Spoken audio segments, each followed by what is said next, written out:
We kick off our 17th season.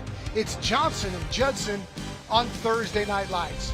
Good evening, everybody. Welcome to the Press Box. I'm Don Harris, along with my broadcast partner, Chuck Mikatinik. For now, I guess, year 12 of the 17 years. Who's keeping track? It flies by, and all of a sudden you look up, football season's here again. Two great teams to kick it off. Man, you're not kidding, Don. And this has been a heck of a series, a non-conference schedule for both of these teams.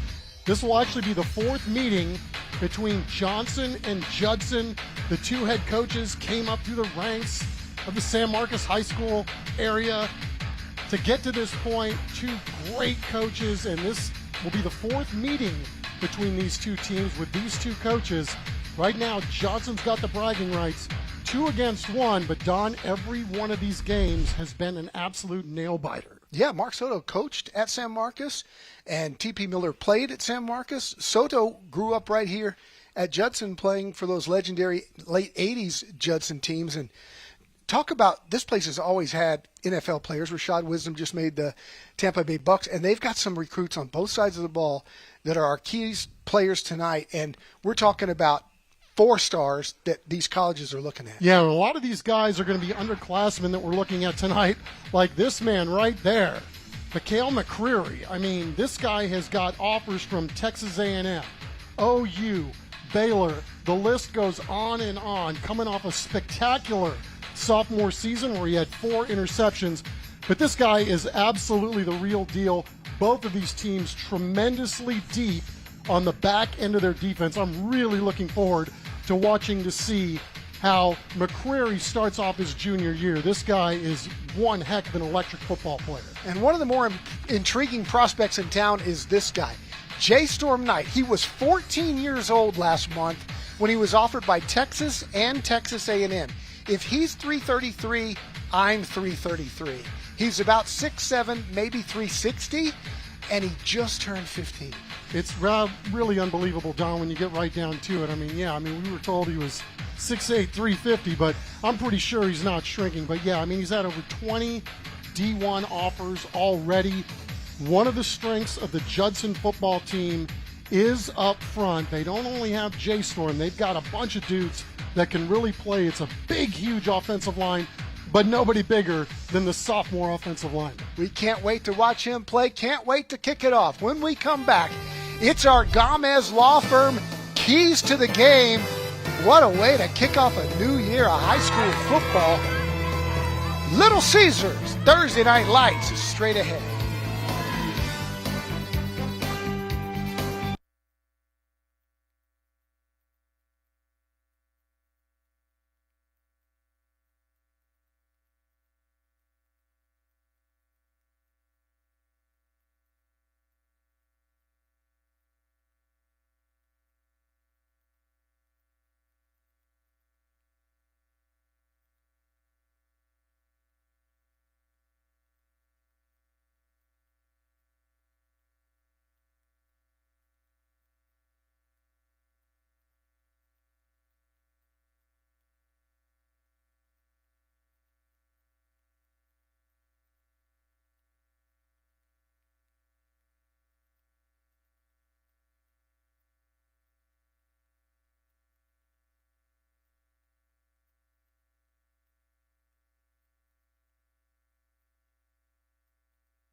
This is Little Caesars Thursday Night Lights, presented by the Gomez Law Firm.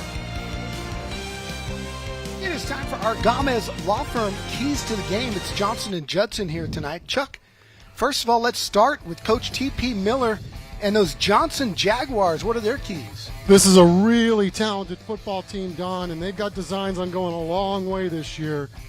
But in the first ball game of the year, the first thing they want to do is control the line of scrimmage on offense. And then on defense, they know Judson's got some dudes too, so they want to limit the big playability of these Rockets. And then, hey, it's the first game, so he feels like T.P. Miller does.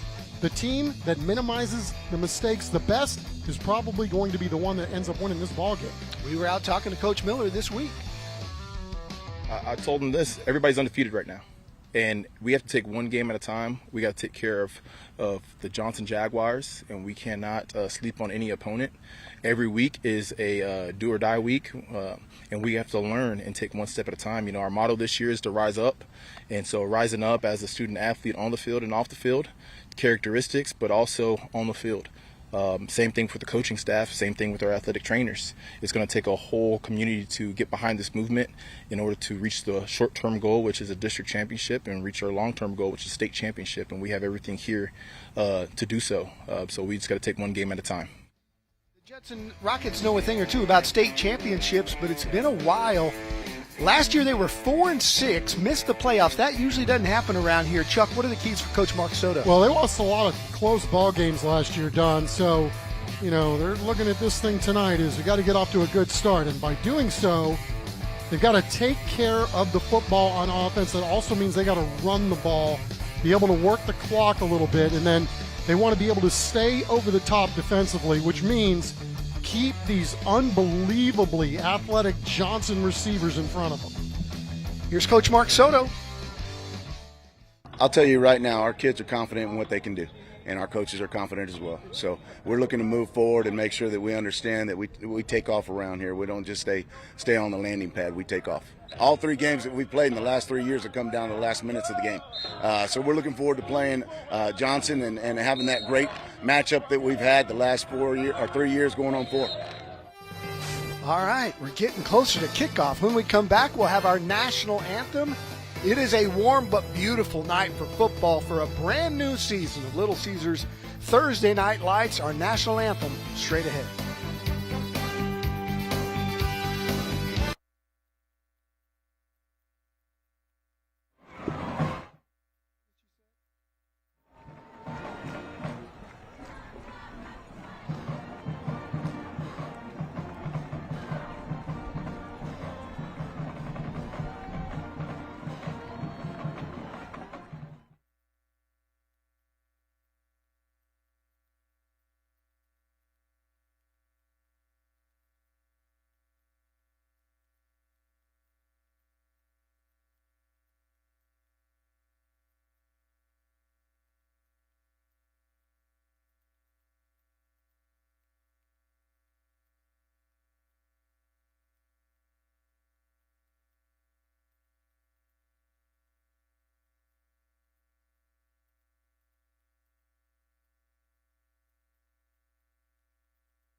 Tonight's broadcast of Thursday Night Lights is sponsored by Little Caesars, the Gomez Law Firm, Beluga Air, DH Plumbing, Rushmax, Mega Furniture, San Antonio Sports, Valero, Absolute Power Electrical Contractors, Christus Children's, Nitsa, Gautier Formal Dresses, The Good Feet Store, Collision Experts of Alamo Heights, South Texas Family Medicine and Urgent Care, Telus Equipment, Ideal Precision Roofing, Brazilian Top Team, and Monarch Trophy Studio.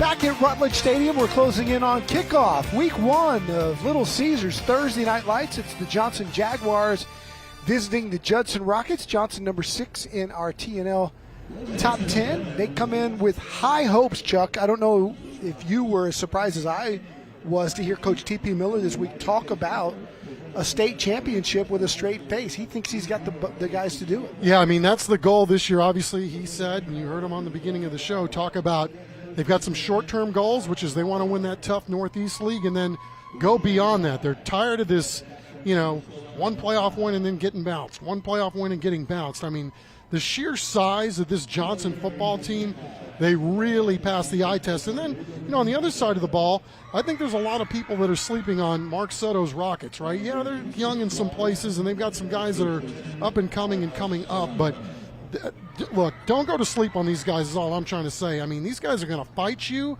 They've got some talent, and I think we're in for another whale of a ball game here on TNL. You see the color guard here at Rutledge Stadium. Let's turn it over to our public address announcer, Hope. before our national anthem, we ask that you join us in a moment of silence.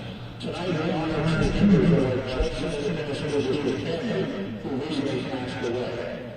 This is a dedicated school member who was a tireless advocate of our students. She showed her heart to support our Judson Independent School District, showing love, laughter, and leadership that touched countless lives. Also, Coach Adrian Chester, a long-time Judson High School track coach, who devoted himself to helping student athletes reach their potential both on and off the track. His passion, mentorship, and sacrifice have made a lasting impact on our community, and he also assisted us here in this career. Both will be missed. This evening, Coach Chester gave countless hours to improve the lives of our student athletes and represented the very best of the Judson School District. At this time, please join us in a moment of silence as we remember and honor those who have legacies.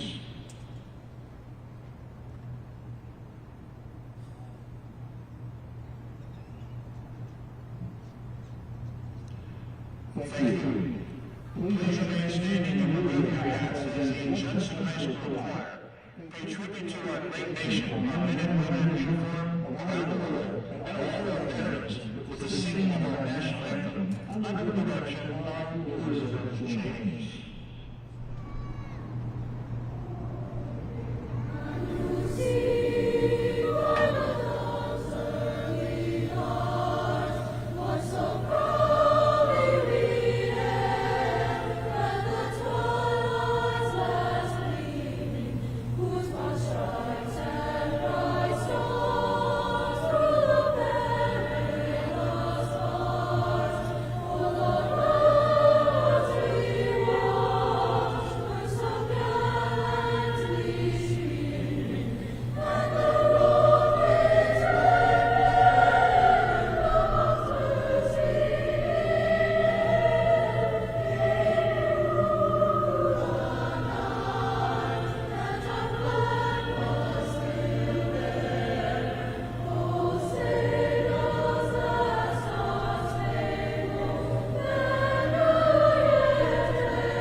Game Time Weather is sponsored by Beluga Air.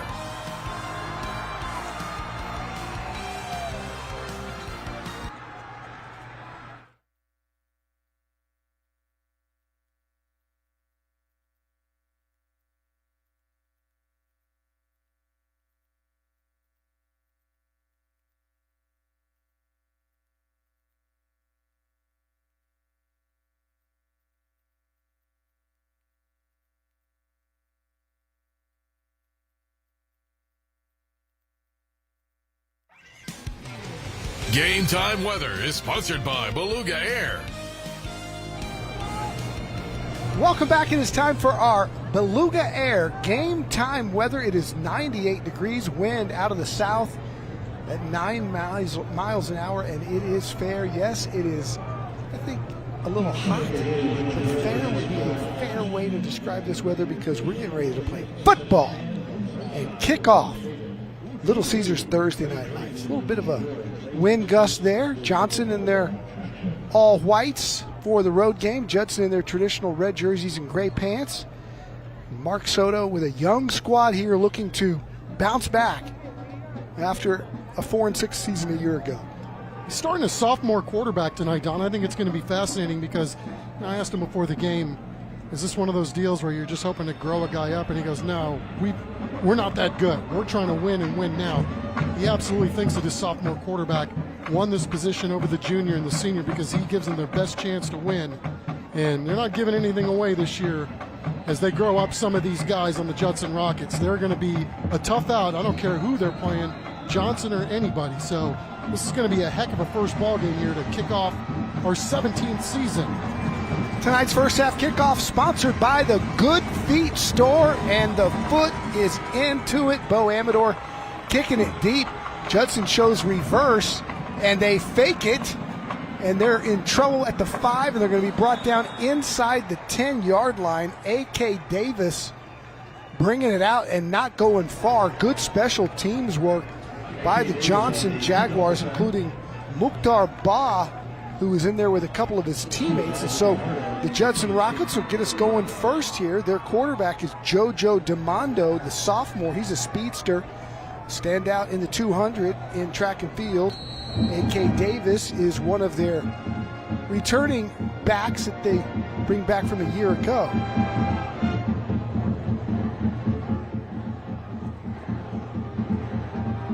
First down, they leave it on the ground, and it's recovered by Johnson at the 1. Johnson's in business. Jadon Bell, the 6'4", 235-pound defensive end, falls on it as Judson mishandled the transaction between the jet sweeper and the quarterback. Wow, what a huge play early in this football game. You just try to get the first play off, settle into the ball game, and you got fireworks here on the very first play. Ball is loose, and after the great special teams coverage by Johnson on the kickoff, here they are in business with a chance to get an early score. All right, so Elvis Estrada comes out onto the field. They've also got a back there with him. It's a keeper, and touchdown Johnson right off the bat. Rayshawn Hurt on kind of, I would assume, a wildcat formation. They list him as a running back. T.P. Miller showing us a little something here on their first carry of the new season. Boy, he couldn't have drawn it up any easier if you're going to be T.P. Miller and the Johnson Jaguars, right? Great special teams coverage on the opening kick. You get a turnover and you score on your first play. One play on special teams, one play on defense, one play on offense, and you're up 7-0. Wow, Johnson out to a quick start. It's 11:45 to go here in the first quarter.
Chuck, you never know what to expect in week one, but I can honestly say I wasn't expecting that. Amen to that. I mean, we do know that Johnson's very veteran along that D line. Jaden Bell was a first-team all-district performer a year ago, but I think even he would tell you that was a gift to start the season, right? Yeah, Mark's nerves there on the exchange between Tyson Youngblood and JoJo DeMondo, their sophomore, on the transaction there between the quarterback. I'm not sure that the jet sweeper there expected it. Well, regardless, it's got the Rockets in an early hole here to start our new season. Good long deep kick. And they'll bring it out again. They fake the reverse again. This time much better for Judson as they're across the 20 down to the 22-yard line, A.K. Davis. And we'll take a look at the Judson starting lineup. As we said, JoJo DeMondo is their starting quarterback. And he's joined in the backfield with Aiden Mann, the receiver, Caden Graham, the running back. Graham's an all-district performer returning from last year. He's a junior. It's a rush max first down for the Rockets, and they pick up a couple. Appreciate all our new sponsors this year. May take me a quarter to get used to. Rush max first down this year. So we take a look at Johnson's defense. Michael McCreary, a four-star cornerback that we talked about in the open. Second down and 8 for the Rockets. They'll hand it inside and going nowhere. Is Johnson's defense incredibly aggressive right off the bat. Tyler Willis coming up from the linebacker spot to make the tackle. Yeah, and they've got a veteran linebacking core. Willis, the lone new guy to the unit, and making his presence felt very early on in this football game. Quite a play. So Judson backed up. It's 3rd and 11. JoJo wants to fire, does, completes it, but it's not going anywhere. Maybe back to the line of scrimmage. And that Johnson defense looking impressive as Elijah Guajardo comes up to make the tackle. Indeed. They had everybody in their right place, everybody reading their keys, and two guys there to make the stop. Heavy pressure coming in on Judson that time. They had to get rid of it, and there were guys there to clean it up on the back end. Dominic Davis will punt it away for Judson. And back deep to receive this punt is Guajardo, who was in on that last tackle.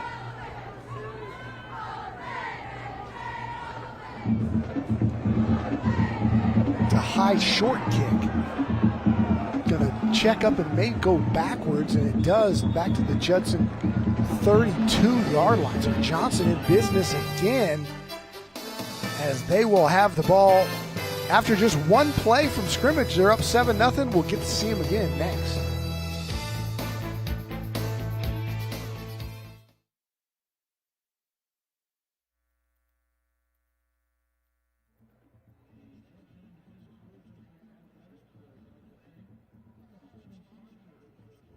This is I thought it was fascinating. The trailer talked about special teams. Maybe Mic check, 1, 2, 3, 4, 5. Mic check. Like that's something you really don't think about, but yeah. especially when everybody's bigger, faster, stronger. Yeah, it's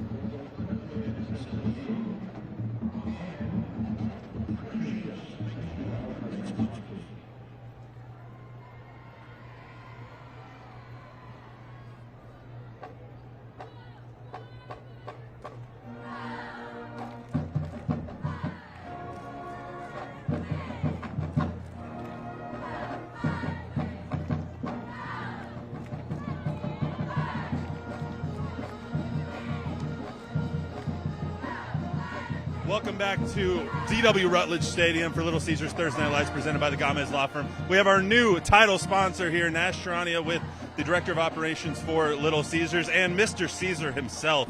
Thank you so much for taking time out of your busy day, Caesar. We appreciate you. Andy, we brought some treats. We'll get to that in a second. But Nash, wanted to ask you first, why is LC so excited to sponsor TNL this season? Well, Little Caesars has always been about family, fun, and pizza, and I can't think of a better way to celebrate that than being out here with the fans, the players, and the communities that support us each and every day. We're beyond excited to be out here, and trust me, I'm really excited for football season to finally start. Yeah, football season kicking off officially tonight for us, at least. That's what we like to say. So how can fans get their favorites from Little Caesars this season? Sure, yeah. We have a lot of different options for fans to get their game day favorites. You can order on our app or website to get your pizzas delivered or pick them up. Swing by one of our drive-thrus, or you can walk into any one of our restaurants to get a hot and ready at really any time. We also have a lot of specials online under the Today's Deals tab, so I'd be sure to check those out as well. Hot and readies were so clutch in college, let me tell you. Favorites on the menu for you? Well, the guest favorite has always been the fresh baked crazy bread, but my personal favorite is a stuffed crust pizza with virtually any topping on there. You can't go wrong, so if you haven't tried it, I would highly recommend it. And for those of you that really want to kick up the flavor, I would try our secret menu item called Crazy Crust. It pairs perfectly on top of any pizza. It's very important you're here because we have a special announcement from Little Caesars right now, a new pizza that you guys are rolling out. Tell me a little bit about it and let's see it. Yeah, we're really excited to tell you guys about this special. It's a little bit of a secret. We haven't told anyone about it, so I'm excited to share it with you. Shh, don't tell anybody. Shh. Don't tell. Just kidding, tell everyone. We have 2 new products launching on our menu next week, our cheesesteak puffs and our cheesesteak pizza, and we brought a little bit for you to show. See it. So we can go ahead and take a look at that. Starting next week, we hope to see you all there to grab yours. Let's dig in then. Let's try it out. Let's see how it goes here. There we go. Cheers to Little Caesars. I'm a big mushroom guy, so this is great. It tastes really amazing.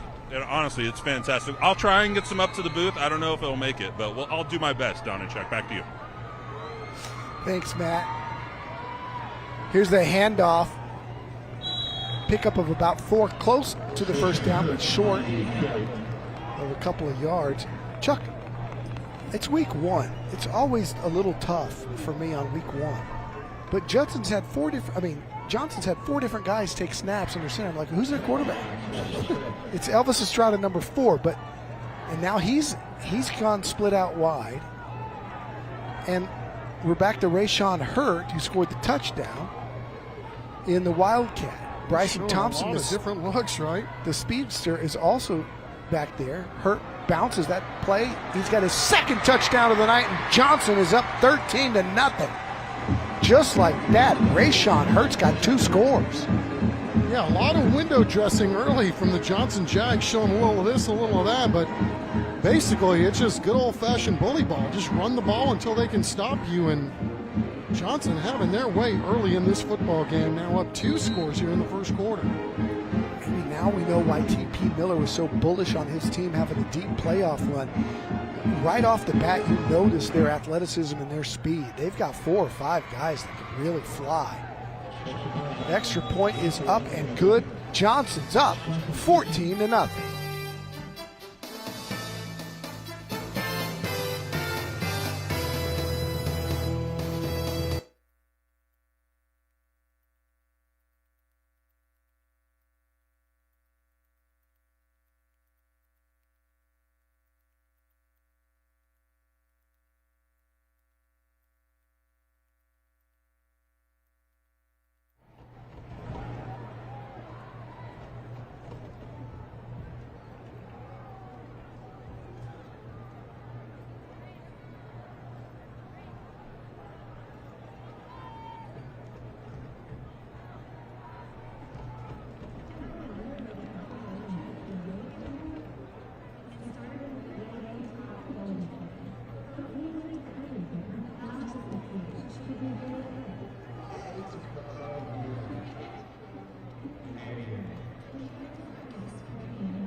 Welcome back. During the 4th quarter of tonight's game, we'll be highlighting the school bus stop of the game presented by Nitsa.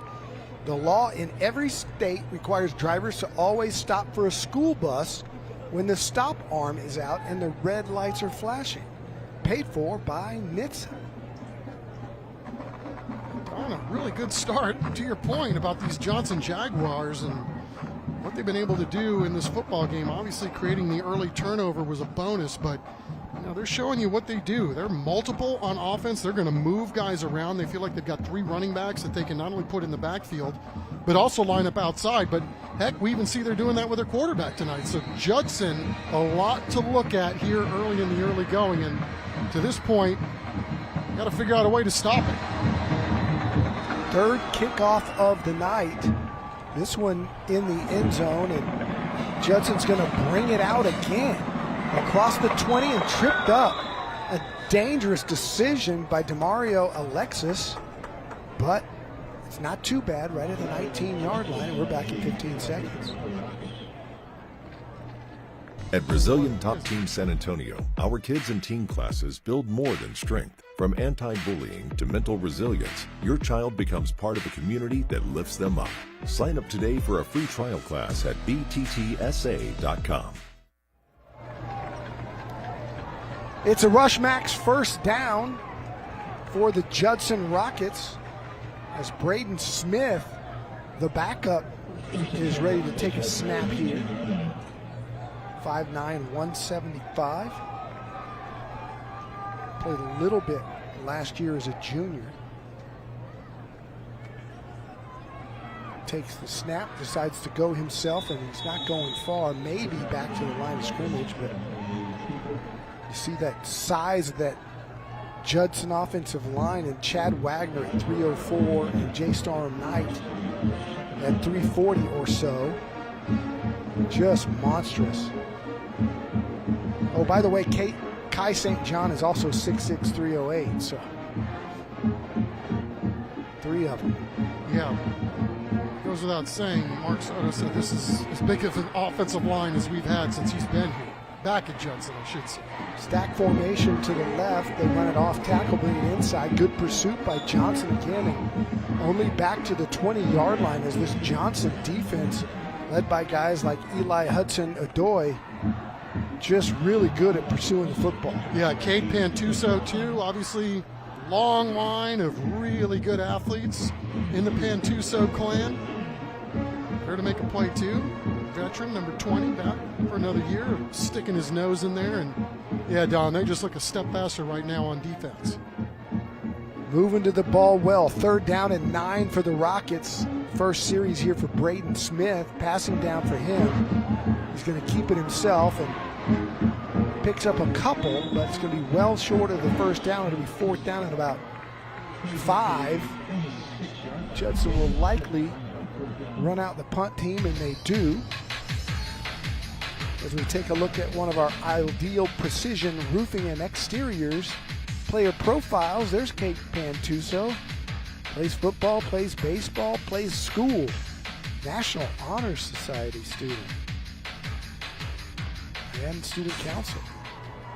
Well-rounded young man, just like all the older relatives in his family too, man. Going Pantuso stories, it seems like, since I've been in town here all these decades. End over end punt.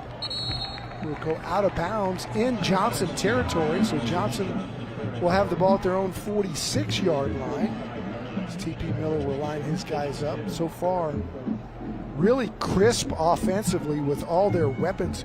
We haven't even talked, Chuck, much about Bryson Thompson, number 12. He had one run during our Little Caesars segment that we didn't get to talk about it, but he, as we take another look at the quarterback tonight, Elvis Estrada, he too is a football and baseball player and also all academic, but Bryson Thompson, number 12, is a junior. He's also got 8 offers, including Baylor, Oklahoma State, Tech, UTSA, TCU. He's a track All-American. So they run a little sweep to the outside. Judson with good pursuit. Limits the yardage to about 3. But he can absolutely fly. 4'4", 40 guy, and an AAU All-American in track. Yeah, you know, getting back to Elvis too, the quarterback. I mean, he and Pantuso, you see, you know, these guys have played in some really big ball games, state-level baseball games. So, you know, you talk about the youth in some of these spots, and Elvis is just a junior. I mean, when you hear the football coach, T.P. Miller, talk about, we think we are capable and we've got the coaching staff and the players to make a long run and to try to win a state championship, you know, some of that is the belief in having watched these kids play in big ball games, maybe not football, but, you know, some of this does translate as Elvis takes a heck of a shot right there. Nice pickup by Estrada. Gets to about the 48-yard line of Judson. Big hit there. We've got a Rocket down. Gonna try to limp off. That's Elias Simpson, the senior. We take a look at that Johnson starting offensive line. They are anchored by Joshua McNeil, the all-district center. He's the only senior. 2 juniors on the right-hand side and 2 sophomores on the left-hand side of that line. And they're not small either. Everybody over 265, including a 300-pounder in Taryn Abrego.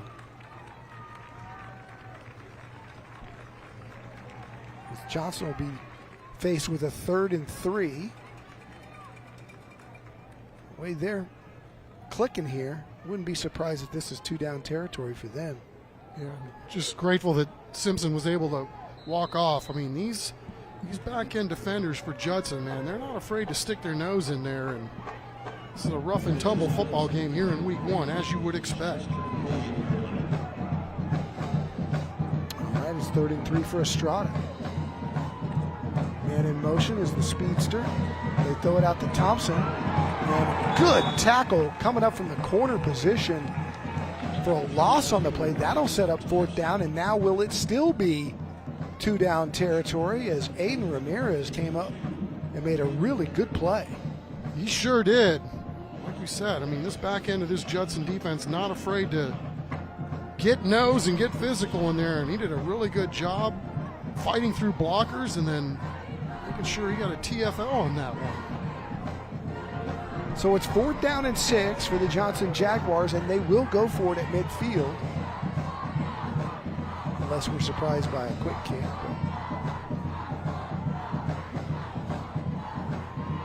Estrada going to throw. That ball's picked off right over the middle. Marcel White playing his zone and coming up with a huge play. Interesting stories about the numbers 1 and 0 on this Judson football team. Decided to go in with the low-end numbers for their highly influential ball players, and Marcel White is one of them. All-district performer and really doing a good job of just kind of sitting back in the zone and taking away the middle ball. All right, so life for Judson, trailing here 14-0 with 3:30 to go in the first quarter. Got a quad bunch set to the right-hand side. Johnson didn't like it, only had 2 defenders over there, so TP Miller will burn a timeout here. I just see guys running to the sideline, and all I see is Jay Storm Knight, like the human eclipse, walking to the sideline. I mean, that is a big man. How many NFL players are 345? I don't know that he's not bigger than most guys in the league. 6'7", 345. One guy who is bigger, Matt Roy. He's down on the sidelines. Let's go down to Matt. I knew exactly where you were going with that. As soon as you started saying NFL players' weights, I was like, he's going to say something about me eating pizza or me being so tall I can see the bald spot on Don's head, whatever it is. Anyway, we have our presenting sponsor, Gamez Law, here. Jose Rios, one of the attorneys over at Gamez. How are you today? I'm doing great. How are you? Awesome. It's another season of TNL, so, I mean, it can't get any better than this. You guys are the presenting sponsor once again this year. Why is it so important for you and the Gamez Law Firm to give back to this community? It's always been at the heart of what we do. People trust us with their cases, so we don't take that lightly. Any chance we have an opportunity to give back to our community, it's very important for us to do that. Mr. Gamez is from San Antonio. You guys are born and bred San Antonio. So many of your attorneys are from San Antonio as well. Why is it so important to stay local, stay with the Gamez Law Firm as you guys continue to give back to them? Well, I mean, we know the city, and we love our city. We love our community. We're from here, born and raised. Gamez Law Firm's been around for over 50 years. You can trust us. We know what we're doing here, We've been around for a while. Exactly. That's what I was going to ask. What do people get when they get Gamez? Well, they're going to get experience. They're going to get 50 years of experience. They're going to have somebody who cares, really cares about their case and them and the city, community. And you're going to have a firm that's going to fight really hard for your case. And as you guys like to say, one of the best slogans that we have in San Antonio, Gamez Law Fights. Gamez Law Fights. You got to do one of those fists right there, just like that. Gamez Law Fights. Law Fights, baby. All right, back up to you guys. All right, thanks, Matt. Matt, for the record, I didn't say anything about you eating pizza. I just said you're a tall guy. You weren't lying. 3rd and 13 for the Judson Rockets after getting that big turnover. They have a long way to go here for a first down. They are really junking it up on that defensive line with running a bunch of twists on. It's really worked to their advantage. They are giving this Judson offensive line a lot of different looks early in this football game. And it may have confused the Rockets a little bit. Coach Soto calling a timeout. And A.K. Davis pretty adamant about the things that are happening here in week one. But you know what? Jimmy Cola for the win. Jimmy Cola. Jimmy Cola for the win. Oh, good. And I'm going to put the camera on here in the booth. Oh, look. Pepperoni with extra cheese. Hey, our band cam this year sponsored by Gautier Formal Dresses. Good to see the Johnson Jaguars out there. Band. 6A schools, the bands are so impressive. Nick Medina, our great statistician, says there's only 2 offensive linemen in the NFL that are bigger than J Storm 9. And he again was 14 on June 14th. Just turned 15 years old. Unbelievable. Straight drop. Pressure coming. They got the face mask. Don't see a flag yet. Good scramble. But not going to be enough for the first down. As JoJo DeMondo, who's back in there, quarterback, came up a little bit short. It'll be 4th down for the Rockets. It'll be 4th down at about 9. Well, that was one heck of an athletic play by JoJo. I mean, he was absolutely running for his life. And we talked about not only how big this Johnson defensive line is, but these dudes are super athletic too. But JoJo took on about 3 or 4 of those guys and was really, really good on that play, albeit short of the first down. All right, so the Rockets will kick it away. Kel McCreary, the 4-star blue chipper, hauls it in at about the 27-yard line. They'll spot it at the 26. And we'll see that Johnson offense. We don't know who we're going to see. Elvis Estrada. Rayshawn Hurt has a couple of touchdowns. Bryson Thompson's carried the football at the quarterback position. And don't forget to vote for your favorite band this year. This is always one of our favorite bits all season. And it's always brought to you by Christus Children's. Just scan the QR code to vote for your favorite band. So what we're going to do is you're going to see all these bands all year long. And the one that gets the most votes gets the $5,000 band grant, all thanks to Christus Children's. It's a rush max first down and whistles pre-snap. And it looks like it's going to be a false start on the Jaguars. Our officials tonight, referee Xavier Garza. Xavier's been in the weight room. Thing now, if you're a referee, you gotta have jacked up arms, which would obviously remove the both of us. That's right. From being referees. Yeah, don't do enough bicep curls to be a referee. That would be accurate. TP Miller, this team really looks like they're showing a lot of exotic stuff here early in the early going. A lot of it a little window dressing, but the young Judson guys trying to figure out exactly what they need to do to get a stop. 4 wide to the outside. Look out. Brandon Thompson can fly, but good job by the Judson defense to clog it up and bring him down. You know, sometimes, Don, it's just as simple as seeing up, who's lined up ahead of you and stopping the ball if it comes your way, right? I mean, you can see all the movement and focus in on one guy, or, it's a very fascinating thing sometimes when you're a young player trying to figure out exactly where you're supposed to go, but it was really good recognition that time by the Rockets, and they made a nice play. 3 split left, 2 right. Estrada's going to throw the little hitch to Thompson again, but he doesn't really get going. As again, good coverage by that Rocket defense, including Marcel White, who had the interception on the last series. Yeah, Bryson Thompson had 1,600 yards last year all-purpose and 8 touchdowns, and there's a lot for these Judson DBs to look at. Not only with Bryson, we got another dude that's a freshman too that's already getting offers. 3rd and 7. Estrada fires. They blow it dead? They may have. Now I hear the whistle. You saw a lot of guys stop. I didn't hear a whistle pre-snap, but you saw a lot of guys stop as if there was one. It looked like there was an offsides, but I don't see any hankies down. Nope, there was no call, and so Johnson will punt it away.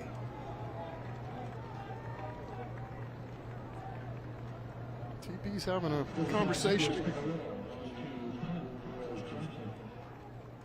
DeMario Alexis is back deep to receive this, and now TP's going to burn a timeout to, I think, express his opinion on what happened there. Looks like it fell on deaf ears no matter what's going on. So really Judson's kind of settled in on this football game on the defensive side, right? Which is exactly what they needed to do. Obviously put in a very tough situation to start this ball game after the turnover, but seem to have found their footing a little bit here as we've gone on here towards the end of the first quarter. 34 seconds left. It's been all Johnson. If you're just joining us, Judson had the ball first and fumbled on their very first possession of the ball game.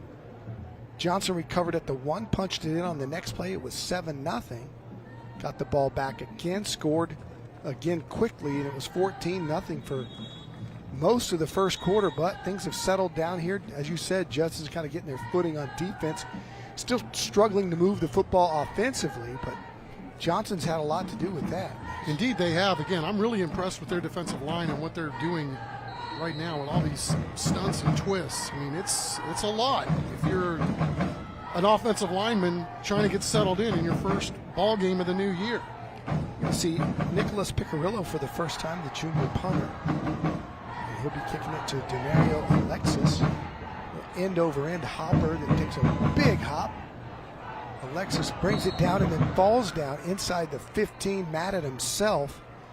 And Judson will have 25 seconds here to do something with it before we flip into the field. As you see that Johnson defensive front and swarming to the football so far here in the first quarter. Yeah, you see what they're doing, especially with the left line, the left side of the line, I should say. There's a twist right there, really well done.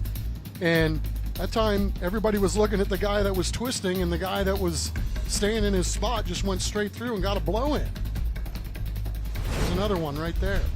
First down and 10 for Judson. They boot it out right, toss it ahead, and that's a good gain on first down. Mark Soto will like that as we go to the second quarter. Nice burst there from the running back, Caden Graham, the junior who was all district last year, ran for 845 yards and 11 touchdowns.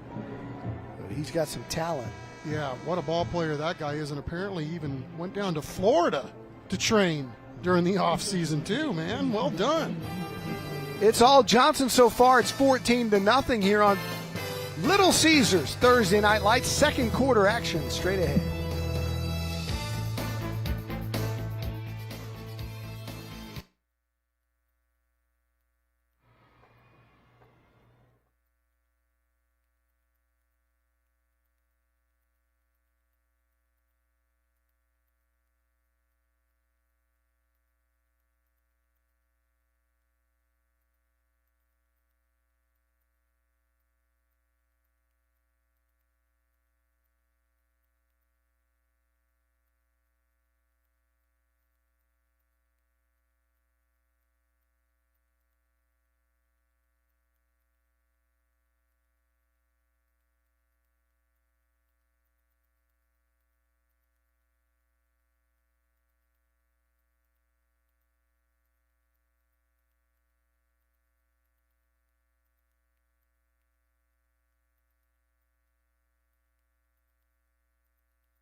Welcome back to Little Caesars Thursday Night Lights presented by the Gomez Law Firm. We do have our TNL Scholar Athlete of the Week sponsor back with us one more season. He couldn't get enough of me, I think. Joe Corchado back with Beluga Air. You got some nice threads going on, too. We had to make our own jerseys to support Thursday Night Lights. Yeah, and Alejandro, yeah, we're not carrying him this today, but he does have Beluga Jr. on the back.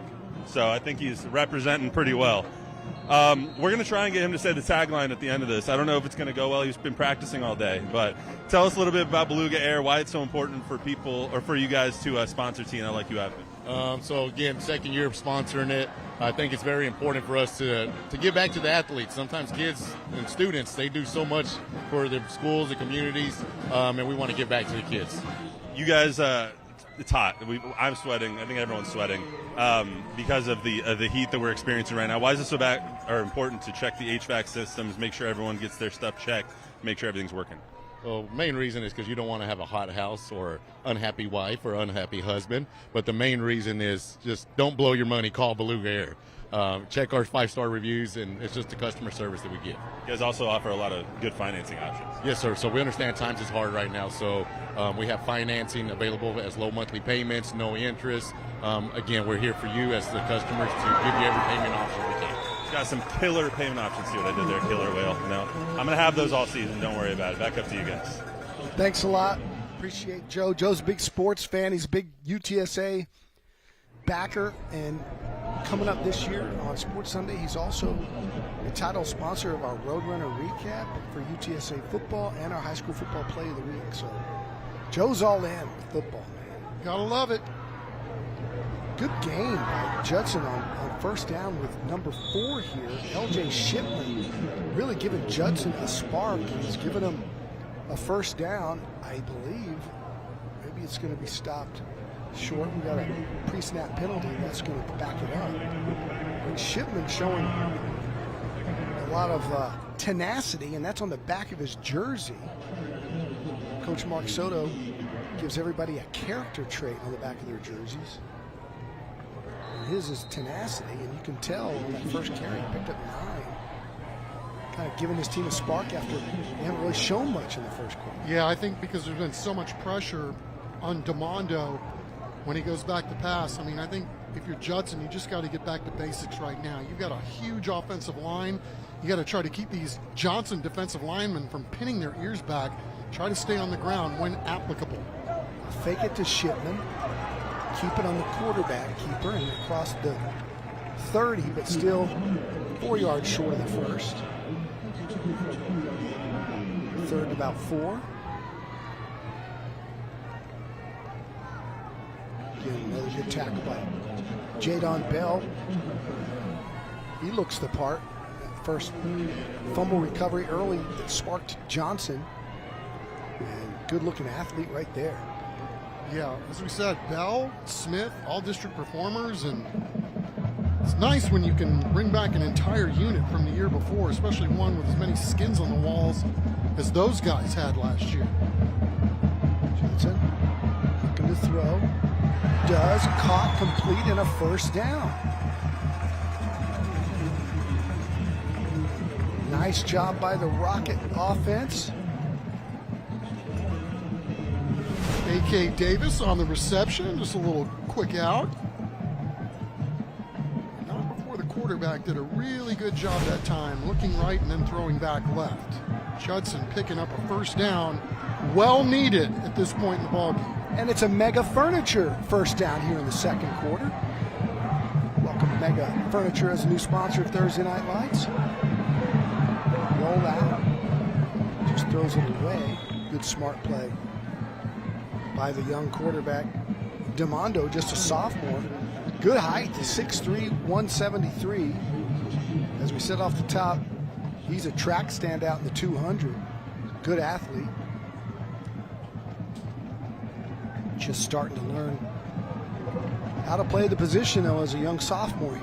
Yeah, he looked really good in the scrimmage, and it doesn't look like he's too big for the moment or too small for the moment. I mean, he's doing a really nice job. He's been under duress, and that time he did the right thing, probably throwing the ball away and lived to fight another down. He's got 3 receivers left. Instead, fires right on the little bubble.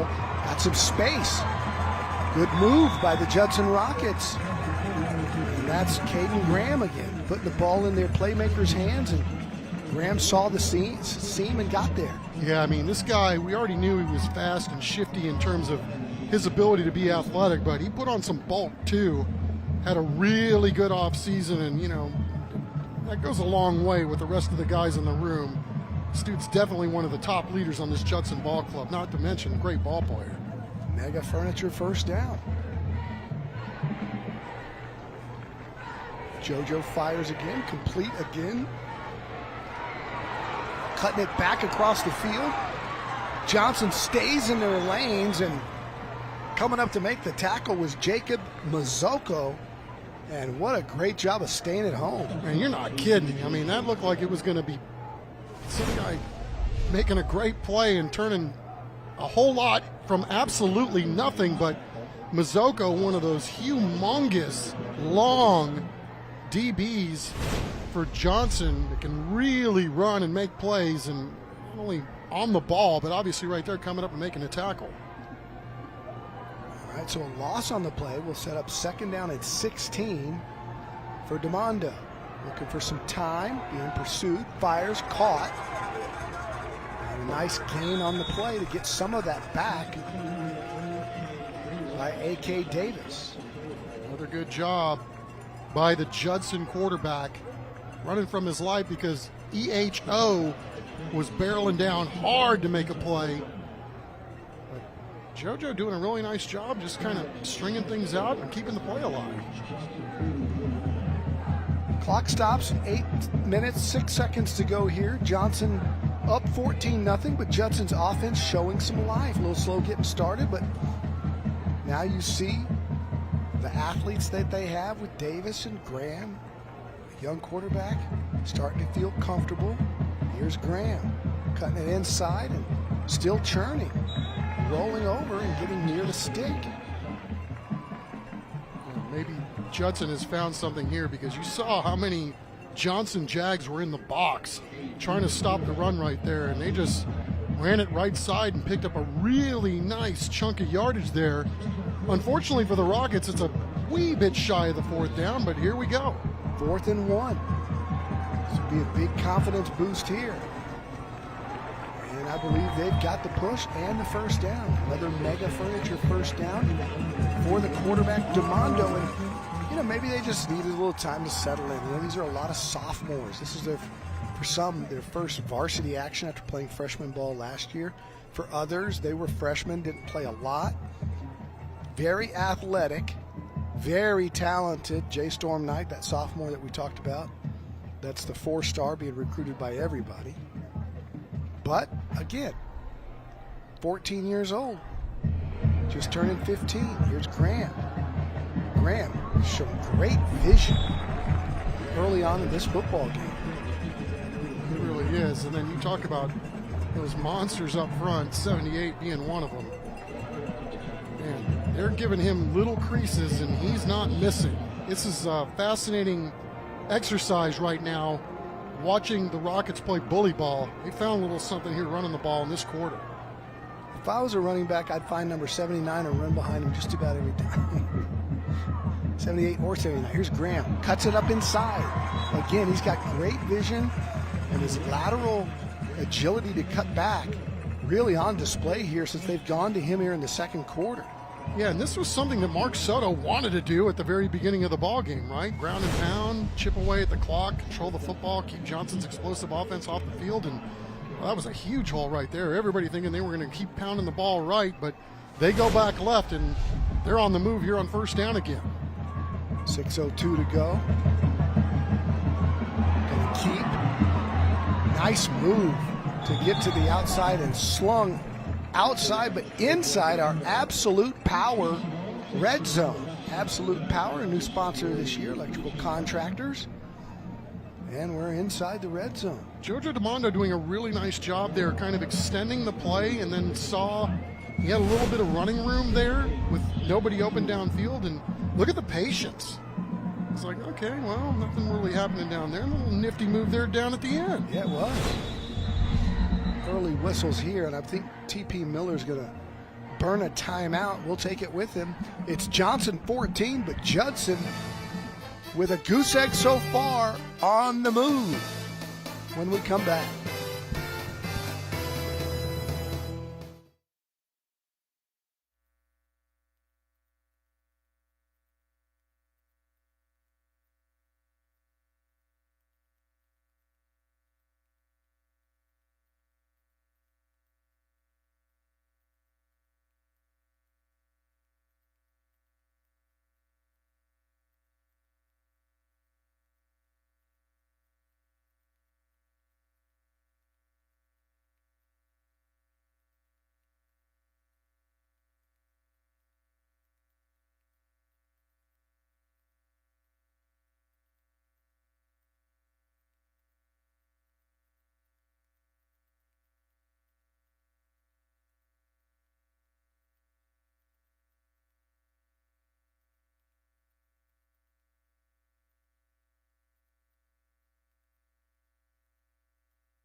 Second down and short for the Rockets. They get to the outside, and they get all the way to the 12-yard line is Graham.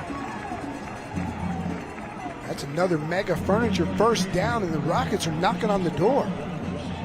Graham Cracker.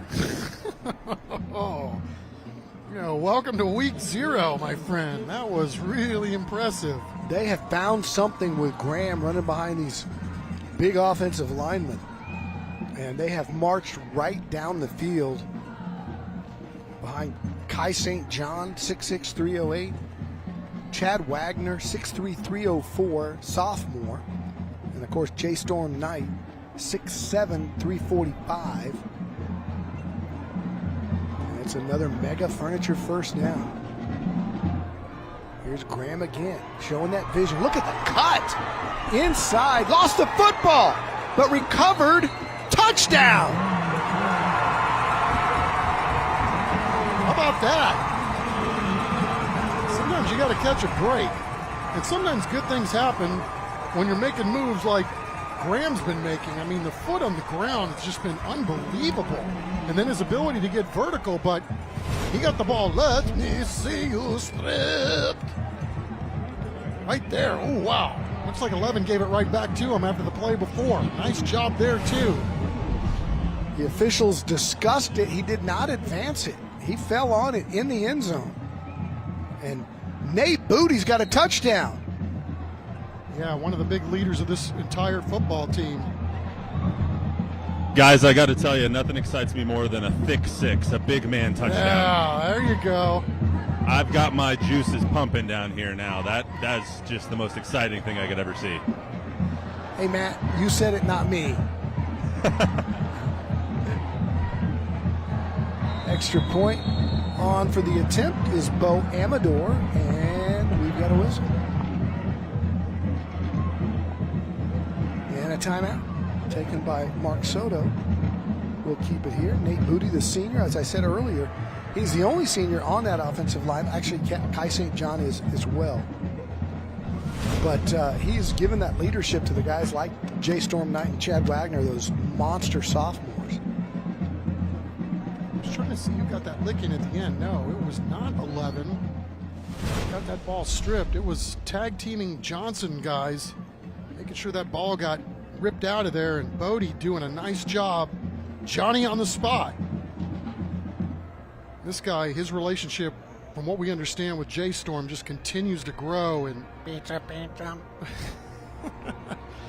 like big brother, little brother, but these guys really found themselves on that drive. That was really impressive in flipping, the line play back in their favor after Johnson had really dominated on defense. We got a football game as Judson will try to get within 7. Kick is up and good. Hit the camera pole. So Johnson will have it. 5 minutes to go, but the Rockets are on the board. It's 14-7 on Thursday Night Lights.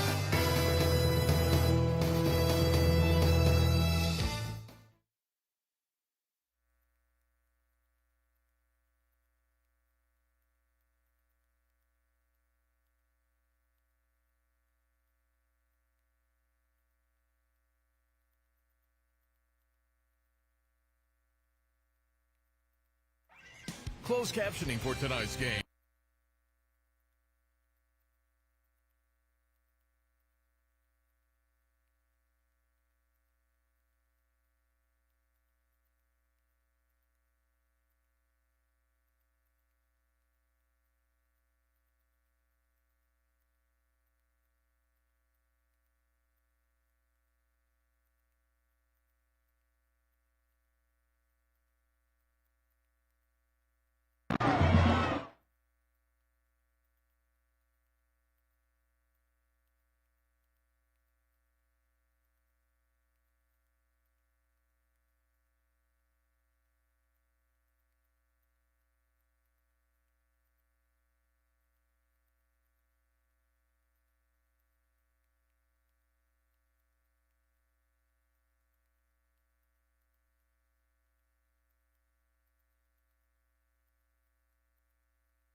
Closed captioning for tonight's game is sponsored by TELUS Equipment.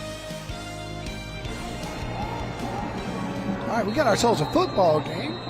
Thanks to Nate Bodie.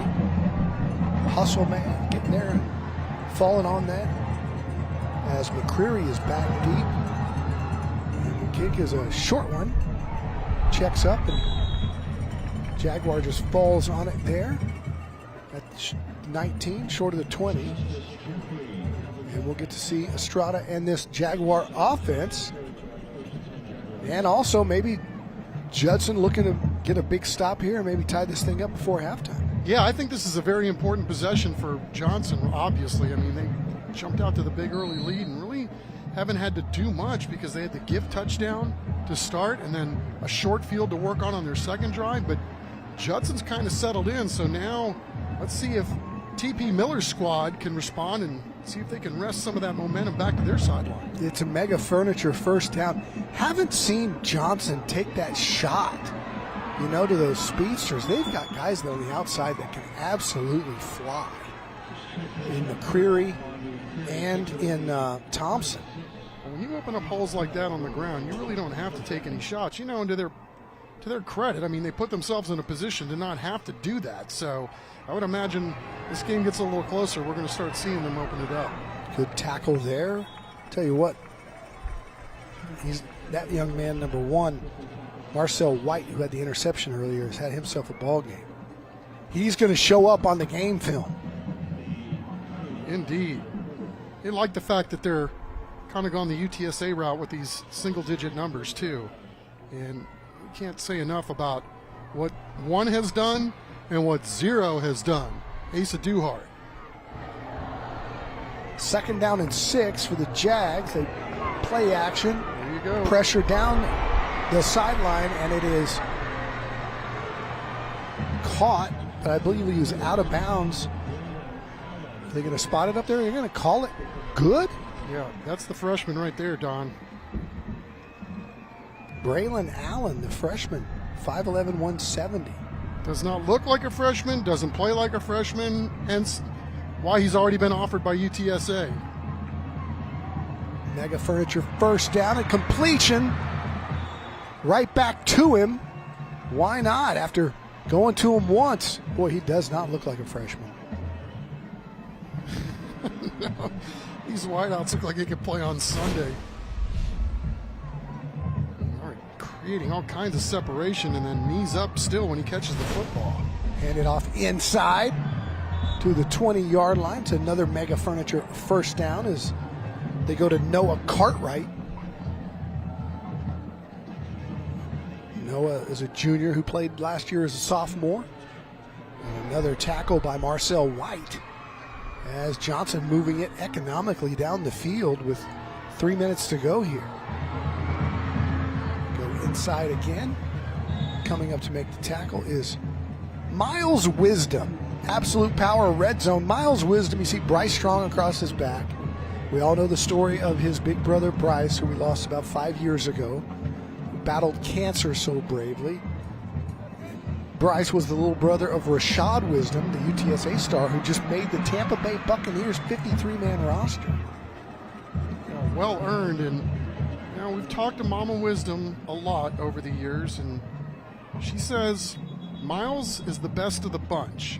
So we're thinking, okay, that's just mama talk. I talked to Mark Soto before the game, and he goes, nope, at this age, Miles is a better player. He goes, now, granted, he goes, how many brothers can call their brother and watch film with a brother that's playing in the NFL, right? So there's some of that. But I would say if Miles is half the player as Rashad, he's going to turn out just fine. And there's Mama Wisdom sitting in her number 39 chair. Custom Bryce Strong seat here at Judson Rutledge Stadium. All the Rockets have worn 39, starting with the oldest brother, Sean, then Rashad, then Bryce, and now Miles. Also lost his dad and his grandfather in the last couple of years. And so he's lost his big brother, his dad, and his grandfather recently. So that young man playing with a lot of courage, seen a lot as a junior in high school. He shared a room with with Bryce as Bryce went through his cancer struggle and was just a young kid at the time, about 11, 12 years old. But Mama Wisdom very, very proud of that young man. As she should be, of all of her kids, right? I mean, they're all gems. And, I mean, I think everybody thinks a lot of Rashad just because, you know, seeing his recent success, I don't think anybody around here is surprised by, right? He willed that NFL universe into his own heart. And there wasn't going to be anything that stopped him from outworking everybody to get to where he's gotten to. And then, you know, for Miles, I can't even imagine, you know, having to watch what he had to watch his brother go through and what that did to him and the effect that it had on him both negatively and positively, you know, in terms of the man that he's become. So, yeah, it's just nice to see that the things that these fine young men enjoy, that they excel at because they also work very, very hard at it as well. Yeah. How about some role models, having big brothers like Rashad and Bryce? Guys, we're going to hear from Diana in the second half. I already talked to her pregame. She's ready for me to come up and sit in that Bryce Wisdom chair next to her. Awesome. And we'll hear from her in the second half, talk about Rashad, talk about Miles, and the elation of Rashad making the 53-man roster in Tampa Bay this week. So. Yeah, that was really, really cool. She was so excited. There's the handoff inside. Young man's got 2 touchdowns already and almost a third there for Rayshawn Hurt, but he stopped short of the goal line. Hey, look what we're coming down on. Our first 2-minute warning in TNL history. Oh, that's right. How about that? All right. Let's tell you all about it. It's a new rule in high school football. And TNL highlights also always highlights the teams that are making a difference in our community with the Beyond the Game program. Let's hear more from San Antonio Sports in Valero. San Antonio Sports has teamed up with Valero once again to recognize our high school and middle school teams that exhibit key values through their actions and efforts within their schools and their communities. We are thrilled to have Valero on our team. They are a company that lives their values and makes San Antonio a better place for all of us each and every day. At Valero, we treat every day like game day.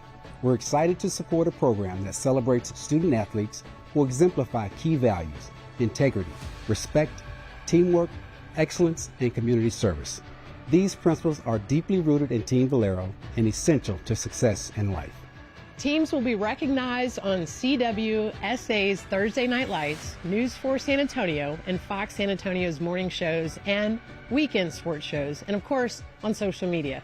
Teams will be recognized during the San Antonio High School All-Star Football Game in the Alamo Dome. For more than 40 years, Valero has been committed to being a good neighbor and building stronger communities. Team Valero is taking action today to build a better tomorrow by generously offering their time and skills. It's truly uplifting to see so many teams giving back selflessly, and we're honored to collaborate with San Antonio Sports and Beyond the Game to celebrate these exceptional students. Having Valero as a teammate for Beyond the Game will help this program continue to positively impact more teams, coaches, and families. You can visit sanantoniosports.org to learn more about the program and nominate teams and individuals today. Touchdown, Our thanks to San Antonio Sports as Rayshawn goes in for his 3rd TD of the game to make it 20-7, extra point coming here with 1:55 to go. And what a game for Rayshawn Hurt. Yeah, we talked about ACW, you got Cartwright, Rayshawn Hurt. They're just so multiple, so balanced in so many ways. And, you know, this is a team that's trying to replace Loren Johnson, who graduated. He was the league MVP last year, but look at that. Talk about feet in the ground. Yeah, nice little agility to cut laterally and get in the end zone. I'm not watching any of the other games tonight. I know that we've got a few around town, but I would venture to say that Rayshawn is the leading scorer in the city of San Antonio this year in high school football. He very well could be. Extra point coming. Pretty safe bet there, partner. From Ethan Joshua, the sophomore. Trying to give the Jaguars a 2-touchdown lead here with 1:55 to play. And we're back in 15 seconds. It's good. At Brazilian Top Team San Antonio, our kids and teen classes build more than strength. From anti-bullying to mental resilience, your child becomes part of a community that lifts them up. Sign up today for a free trial class at bttsa.com. Rayshawn Hurt, all smiles today, 3 touchdowns. Johnson up 21-7. Judson will have about 2 minutes to try to drive the length of the field. What Chuck was talking about, 2-minute timeouts, the same as college rules this year. First time we've had it in UIL Texas high school football. Gives teams an additional stoppage without having to burn one of their own. Yeah, I kind of like it, right? I mean, if you're going to play football at this level, there are going to be some guys that at some point are going to go on to maybe play at the next level. And I think anytime you get a chance to kind of coach it the way it's played at the pro level, I mean, why not? Yeah, college level too, and just make it consistent. It gives the TV people another chance to maybe sell a break or two. And also, it's kind of like in basketball with shot clock for so long. They didn't have one in high school. And it just there's a lot of rule changes. I know you're a big baseball guy, Chuck, and baseball's really improved itself with that pitch clock and everything. You can call yourself a traditionalist at anything you want, but if it improves the game, I'm all for it. And there's been a lot of improvements made to all the games, baseball especially as far as timing. Yeah, without a doubt. At the pro level, I mean, it's a game changer. I mean, it used to be you could go and spend a whole day at the ballpark watching 3.5, 4-hour games, and there's nothing wrong with that. But, it used to be you could go and have a conversation and talk amongst yourselves, and now that the time between pitches, it's just not there anymore. So I think it's really improved the game, especially on TV. Look at the speed across the 50. Couple guys to beat across the 40 into Johnson territory, and Judson's in business here with 1:46 to go. Thanks to the rocket speed. I was trying to figure out if it was 19, 18, 17. Number one in your heart, that was a heck of a return and really blocked up well by these Judson Rockets. DeMario Alexis, the sophomore, showing rockets by the Rock. Let's see what can they do here. Haven't thrown it much. Their most success has come with Graham running the football behind that big offensive line, but they're running out of time with 1:46 to go. You take a look at our Gautier Grand Bandcamp. Try to throw the little ball ahead. No good. Incomplete. May have been batted down. I think you still got plenty of time to ground and pound. You're a little short on timeouts here, but if you go hurry up and just see what you can get going. I mean, they really found themselves offensively by running, and yes, the clock is working against them, but I don't know, after that first down throw, they may be backed up now and have to throw it here on second down. Second down and 10. DeMondo hands to Graham. Doesn't have a lot of room. Good coming up from the outside. Good job by that Johnson defense on the pursuit to make the tackle. I believe it was 9. That's Eli Hudson-Odoi. Clock runs now inside 1:20. It's third down and 10. It's one thing early on in the season, too, with trying to go at a high rate of speed and tempo and all that stuff and trying to get moving here. Maybe a little better at this in week 4 or 5 than what they're exhibiting right now. Window looking, gonna keep, gonna have some yardage. Gets the first down, but the ball comes out after a vicious hit, and Johnson's got the football. Looked like 40 recovered it for the Jaguars. That's Arthur Gonzalez. But who laid the lick? Because that was a big-time hit.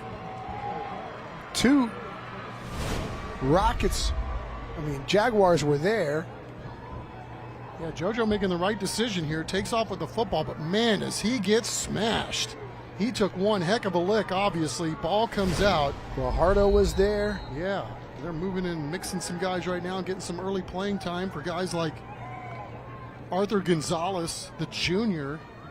And that was a huge stop, obviously, because we're under a minute here, and Judson was on the move, about ready to have a fresh set of downs. It's a Mega Furniture first down. Keep your eye on the bottom of your screen. In the slot, number 12 is Brandon Thompson. He's the track star who can really fly.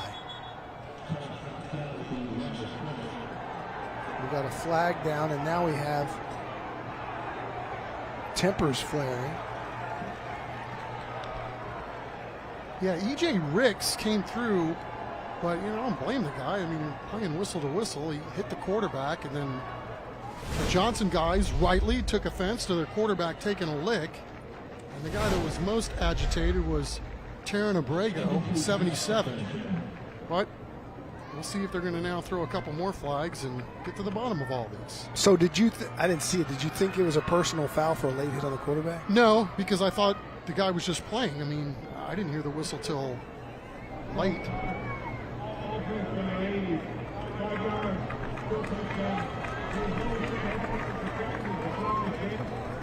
Okay, so it's just the procedure, false start on Johnson, and they let everything else go, which is probably the smart move. Yeah, I mean, to me, it was bang, bang, right? And, I don't blame the Judson player for doing what he did, and I don't blame 77 for sticking up for his quarterback. All he did was basically say, hey, dude, calm down. 1st and 15, Estrada running the football. I'm paraphrasing, of course. Reading lips from 500 feet. Minus binoculars. Let's see if TP Miller's just content here now. Doesn't look like it. He's rushing up to the line. 35 seconds to go. You got these wide receivers. Why not take a shot? Estrada straight back, going deep, one-on-one, deep ball. Woo-hoo-hoo! Good play. Judson breaking it up. Gotta love that. 8. Elias Simpson closing the ranks on that. Looked like we saw that at practice this behind. week. Yeah, Jack Green was all over the end of practices. They were having some pretty intense competition. Textbook, man. Stride for stride. Got a big old mid up there and knocked it away. Good job, 8. That was a fantastic play by Simpson. 26 seconds to go here in the first half. Johnson up 21-7. Judson trying to keep him out of the end zone with 26 seconds to go. Soto was talking about. He likes these guys up front. This fumble. That plays all jacked up. Estrada now's going to have some room. Wisdom comes up to pursue and makes the tackle. Brings us down to inside of 20 seconds here, but Coach Soto was talking about the fact he felt like he was really good up front on offense with the O-line and really strong on the back end of his defense with his DBs. Was that not out of bounds? How's the clock running? Well, it's going to run out on the half. There you go. Johnson's going to take a 21-7 lead into the locker room. All 3 touchdowns by Rayshon Hurt. It all went their way early in the first quarter as they jumped out in front quickly. 14-0. Judson settled down and made it a football game, but Johnson added a touchdown and have a bit of a comfortable lead at 21-7. Let's go down and hear what Coach has to say. He's standing by with Matt. Coach Mark Soto joining us now. Coach, not the way you guys wanted to start the game, obviously. What was the message to the team after that kind of terrible start? Well, it's a long game. I mean, they get those scores early, but there's plenty of time left in the game. I mean, it's a war of attrition on game 1, 2, and 3. It's who can last longer. Now you guys kind of got a little bit of momentum with the running game in the first half. What's the message to the team going into the second? Wear them out. Wear them out. Let's go. Let's keep that run game going. It's going to pop eventually. Defense, let's hold them. Let's go. All right, Coach. Congratulations. Thank you. Back to you guys. Gotta love the intensity of Mark Soto. Man, the guy was like that as a player, and he's like that as a coach. You gotta love it. We have got a heck of a halftime show, as always, for you when we come back. Stick around. We got the Pans, the Pep Squads, Scholar Athletes, and more as TNL rolls on. Tonight's broadcast of Thursday Night Lights is sponsored by Little Caesars, The Gomez Law Firm, Beluga Air, DH Plumbing, Rushmax, Mega Furniture, San Antonio Sports, Valero, Absolute Power Electrical Contractors, Christus Children's, Nitsa, Gautier Formal Dresses, The Good Feet Store, Collision experts of Alamo Heights, South Texas Family Medicine and Urgent Care, Telus Equipment, Ideal Precision Roofing, Brazilian Top Team, and Monarch Trophy Studio.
Welcome to the DH Plumbing Halftime Report.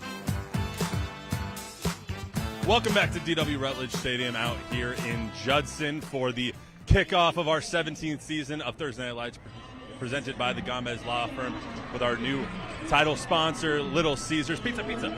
So we have a great game going on right now between Johnson and Judson. Johnson up 21-7 over the Judson Rockets. They get the ball to start the second half. The Johnson Marching Band on the field right now. They're led by band director Robert Lozano. The band program has grown to more than 300 students and receives national recognition. The band has established a reputation for quality, innovation, and excitement. The band competes actively in the Texas UIL and in Bands of America contests. They also have become a consistent finalist at BOA Regional and Grant National contests and have advanced to the UIL State Marching Contest 5 times, winning the 6A State Marching Contest in 2020. Let's take a listen to the Johnson Marching Band.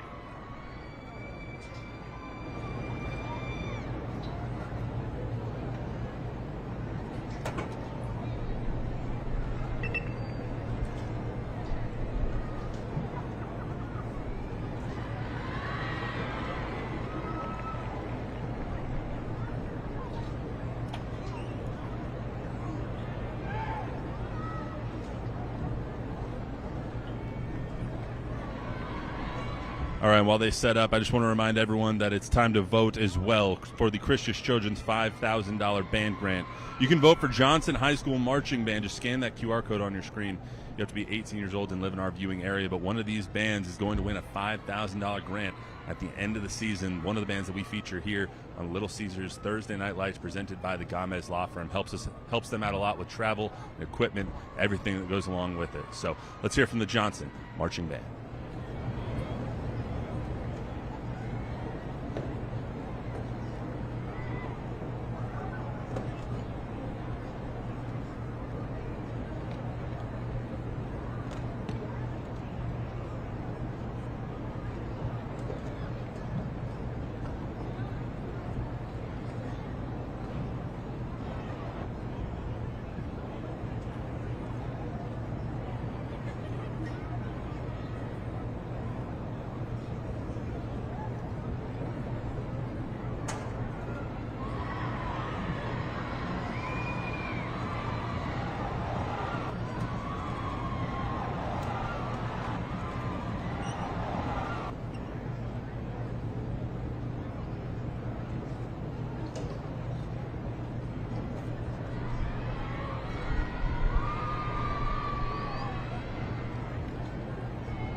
San Antonio middle and high school athletes are doing great things for our community. San Antonio Sports and Valero are shining a light on teams and individuals who model key values through their actions. This week, we salute two schools whose community projects demonstrate beyond the game values. Roosevelt High School's wrestling athletes proudly gave back to their community by volunteering at the field days for Windcrest and Camelot Elementary Schools. By lending their time and energy, the athletes helped create a fun, engaging, and active experience for the elementary students, reinforcing the importance of teamwork, mentorship, and community spirit. Students from Brandeis High School football stepped away from the classroom and into the heart of the South Texas community. In Ingram, Texas, they came together to lend a helping hand, volunteering their time and energy to unite neighbors and begin the vital cleanup efforts that bring communities closer and stronger. These athletes demonstrated the beyond the game values of integrity, respect, teamwork, excellence, and community service.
You're watching the DH Plumbing Halftime Report. Welcome back to DW Rutledge Stadium out here in Converse, Judson. Every week for the last 17 seasons of TNL, so to carry the one, that's about 170 weeks, we have highlighted incredible athletes here on Thursday Night Lights. And at the end of the year, our sponsor, Beluga Air, will award a $10,000 scholarship to one of the athletes we featured this season on Thursday Night Lights. Let's get to David Chancellor to introduce this week's incredible scholar athletes.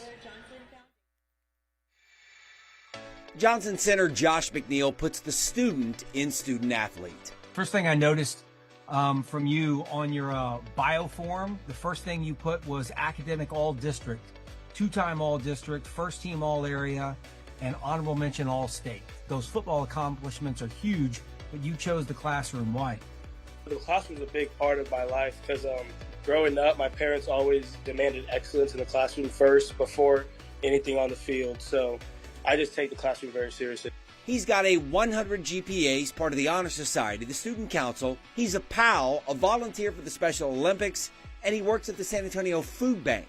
I really do like the food bank because there's people out there that don't like. We take being able to eat every day as for granted sometimes, and not everybody can get that privilege. Family is everything to Josh. His younger brother Eli is on the JV team. His sister Jaden wrestles and runs track at Wayland Baptist. She throws shot and disc at Wayland Baptist University, and she's wrestling. Yes, sir. She's a freshman. College athlete. Yes, sir. Who's the better athlete, you or her? I would say me. Oh, if we got her on the phone right now, would she agree?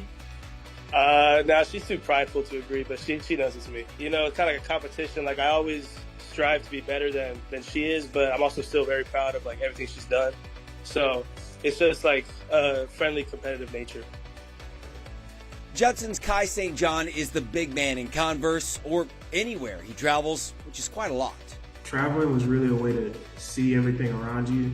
I like going around and just trying new things, learning new cultures. A few places I've been to one of them was Trinidad to see where my mom grew up. I also went to Paris for a little while, for a week. Then I went to London, and I also went to New York a few times. He was born in London, his mom grew up in Trinidad, and the travel bug is strong in their family. But so is education. Kai has a 4.0, he loves math, his dream job is in electrical engineering. But he's got brawn to go with the brains. This kid is 6'6", weighs 320 pounds. Your mom sent me one of the pictures she sent me. You had 2 plate stacks of pancakes. I think I counted 7. Is that a normal breakfast? Why are you laughing? It was all you could eat, and I just wanted to use that opportunity.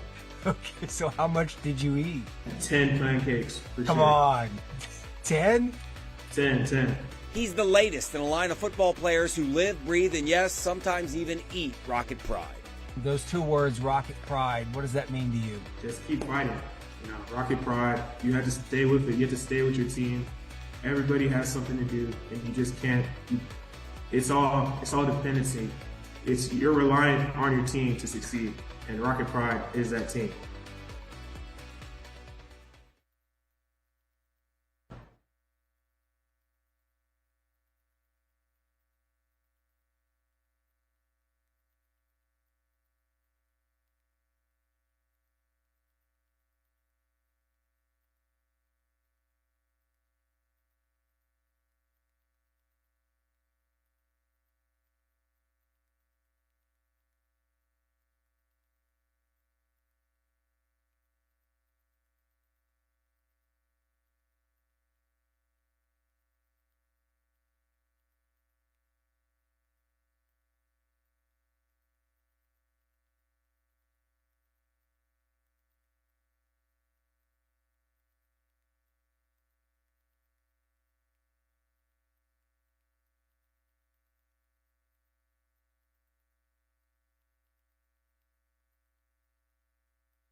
You're watching the DH Plumbing Halftime Report.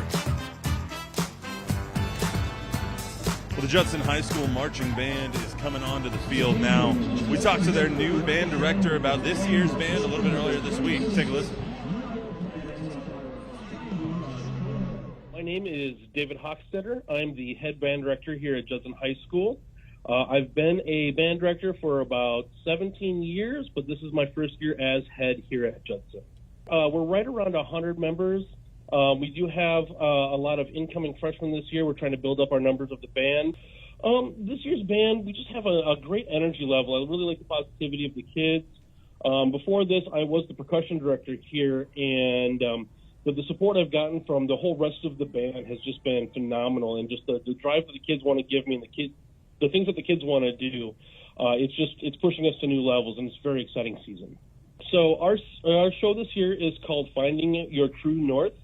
We do have 3 movements musically learned so far. We're about 1.5 songs drill-wise. The overall theme of the show is trying to find your direction in life, trying to find who you are and what you're about, and we're trying to represent that musically and visually, and trying to create a very peaceful, directive focus of our show. And you'll see like the 4 compass points in the show. You'll see north, east, southwest.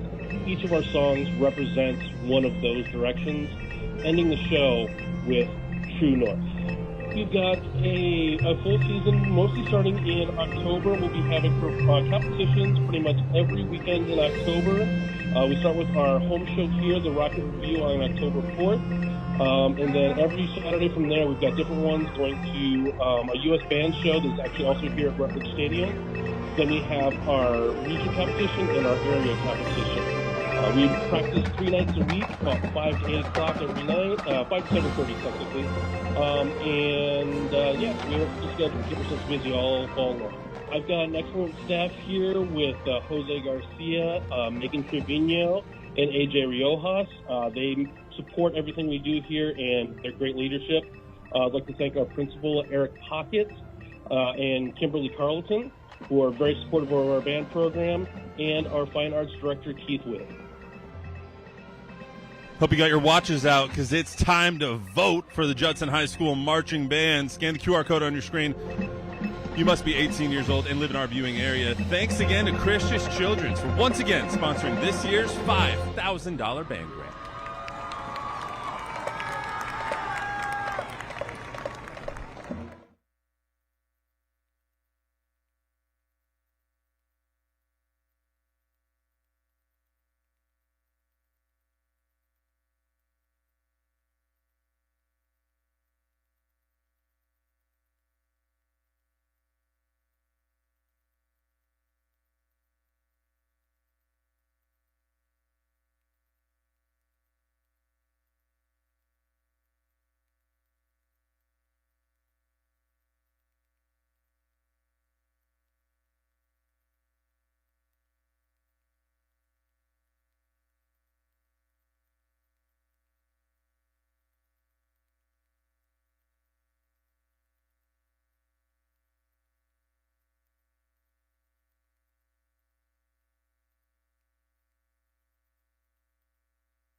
You're watching the DH Plumbing Halftime Report.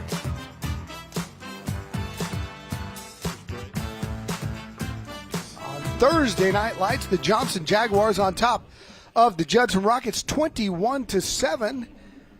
And it was Johnson early, and Judson kind of fought back. First play of the game, the Rockets put it on the ground, and it's Jadon Bell with the recovery. Rayshon Hurt goes in one play later, and just like that, it's 7-0 Johnson. Jaguars went up 14-0. Marcel White, though, first coming through for Judson with the pick for the Rockets as they settled in. Then there was the running of Graham. He fumbles here, but big Nate Bodie there to follow on it to make it 14-7. Then before the half, Hurt got his third touchdown of the half.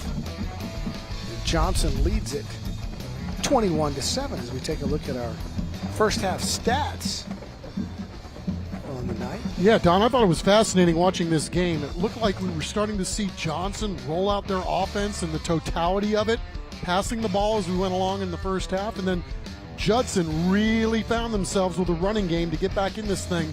This was the game plan going in. We got to run it. We got to keep time ticking on the clock, keep that Johnson offense off the field, and I think we're in for a whale of a second half as we look at those first half stats. Yeah, despite the scoreboard and the momentum early for Johnson, those halftime stats fairly even, and the Rockets just trying to get back in it here when we start the third quarter. We'll do that when we come back to Little Caesars Thursday Night Lights.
This is Little Caesars Thursday Night Lights, presented by the Gomez Law Firm.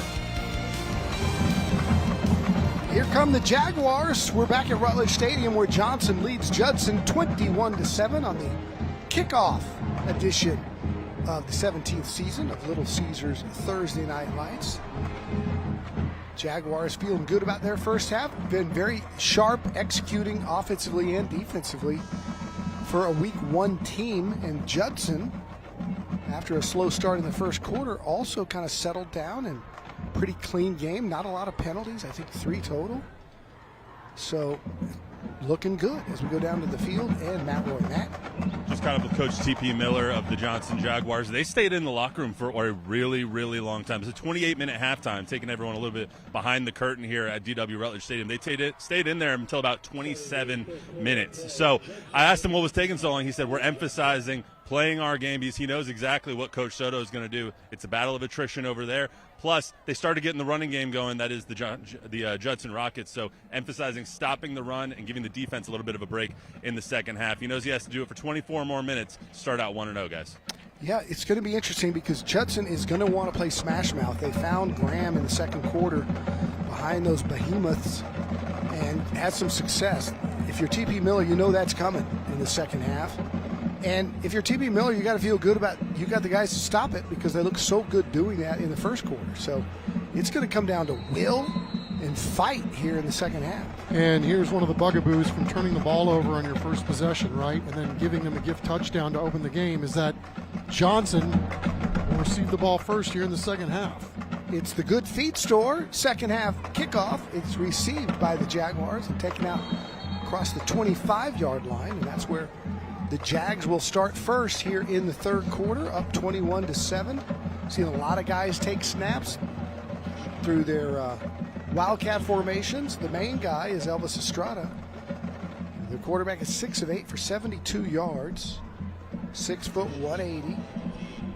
As we said earlier, he's a 2-year letterman in football and a 2-year baseball letterman, academic all-district, and part of that state title game baseball team. So, as Chuck said earlier, he's been in big moments. Rayshon Hurt has the 3 touchdowns. He's got the football on our first down.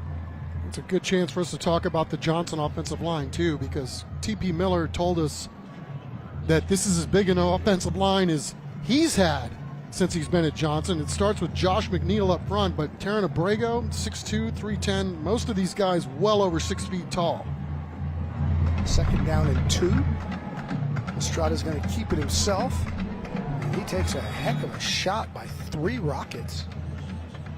Yes, TP as well. You know, where did Estrada make his biggest leap from last year to this year? And he said, I think everything's just kind of slowed down for him. His reads in this RPO-style offense, everything is just a tick slower. He's able to make better decisions at the line of scrimmage than he was able to do last year, although last year he was pretty darn good, Don. I mean, this guy threw for over 2,000 yards and had 22 TDs, so not a bad ball player even as a sophomore, and he's just going to get better as a junior. It's Rush Max first down for the Rockets. And doing a nice job getting outside, and now taking off is Aaron Crawford Webb to the house. Touchdown, Johnson.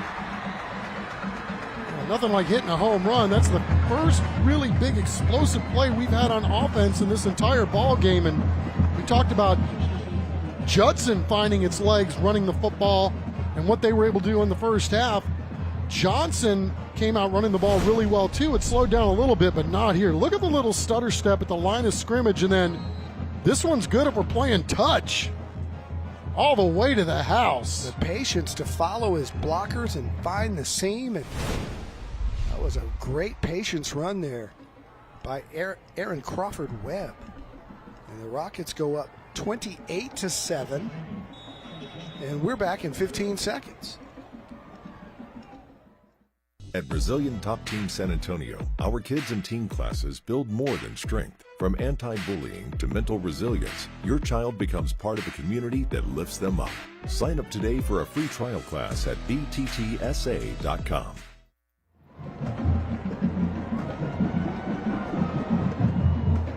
So keep them in the locker room longer, Coach. It worked. Whatever they talked about worked. Johnson got it first and went right down and scored. So the Rockets will try to answer here as you see excitement in the stands over on the Johnson side. So yeah, we have a slow start for the Judson Rockets on both ends of these halves in this football game, right? And Johnson comes out, they're gifted the 7 points to start the ball game, and then second play from scrimmage, bam, to the house. That's our Godier band cam. Gordier formal dresses. Jaguars wearing their Jaguar prints, looking cool.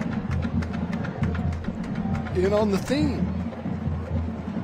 Yeah, yards per carry, not bad for that young man now, too. 6 carries, 85 yards, and of course the touchdown right there. So double digits in yards per carry. And then Hurt obviously having a nice night, too. 7 carries, 46 yards, and the 3 scores. Mark Soto trying to work out the kinks here in week 1. It's not easy. The first week of the season is never easy, especially when you schedule really good opponents like Johnson is. Demaria Alexis had a very impressive return the last time.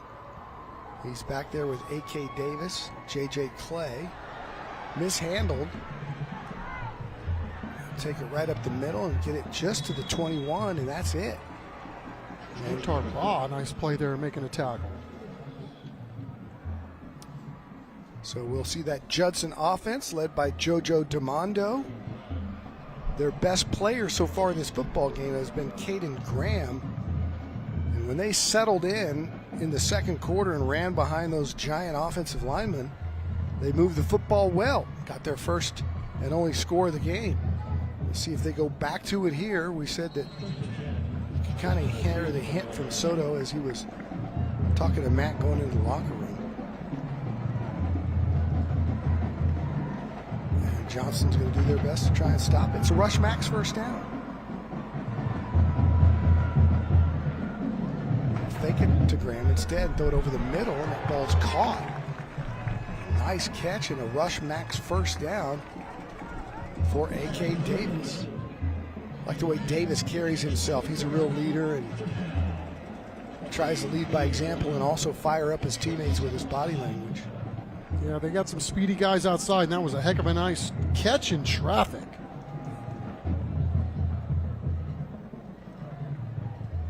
Rush max first down and 10. Mondo in trouble, now throws it and just gets rid of it. Smart play there late.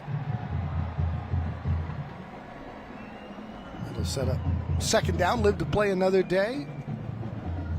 Thought he was going to hang on to it just a little bit too long, but smart play at the end.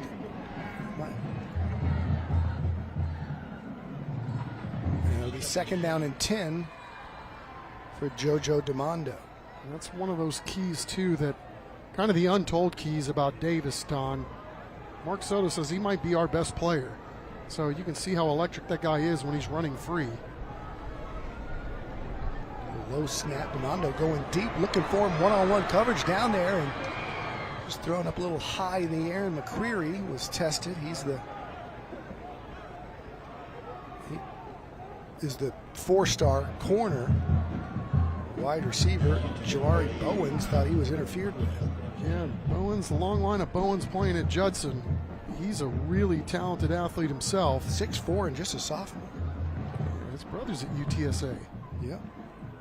Great Johnny Bowens was an A&M recruit, went to Oregon and then back to A&M with his commitment. Now he's at UTSA. Yeah, Bowens, like he may have had a step there. It's 3rd and 10, and there's some confusion. And Mark Soto decided to take a timeout and talk it over, and we will too. Judson with a huge 3rd down and 10 coming up.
Welcome back to Little Caesars Thursday Night Lights, presented by the Gomez Law Firm here at DW Rutledge Stadium. Have one of our newest sponsors, Mr. David Allen, over at Rush Fun Parks.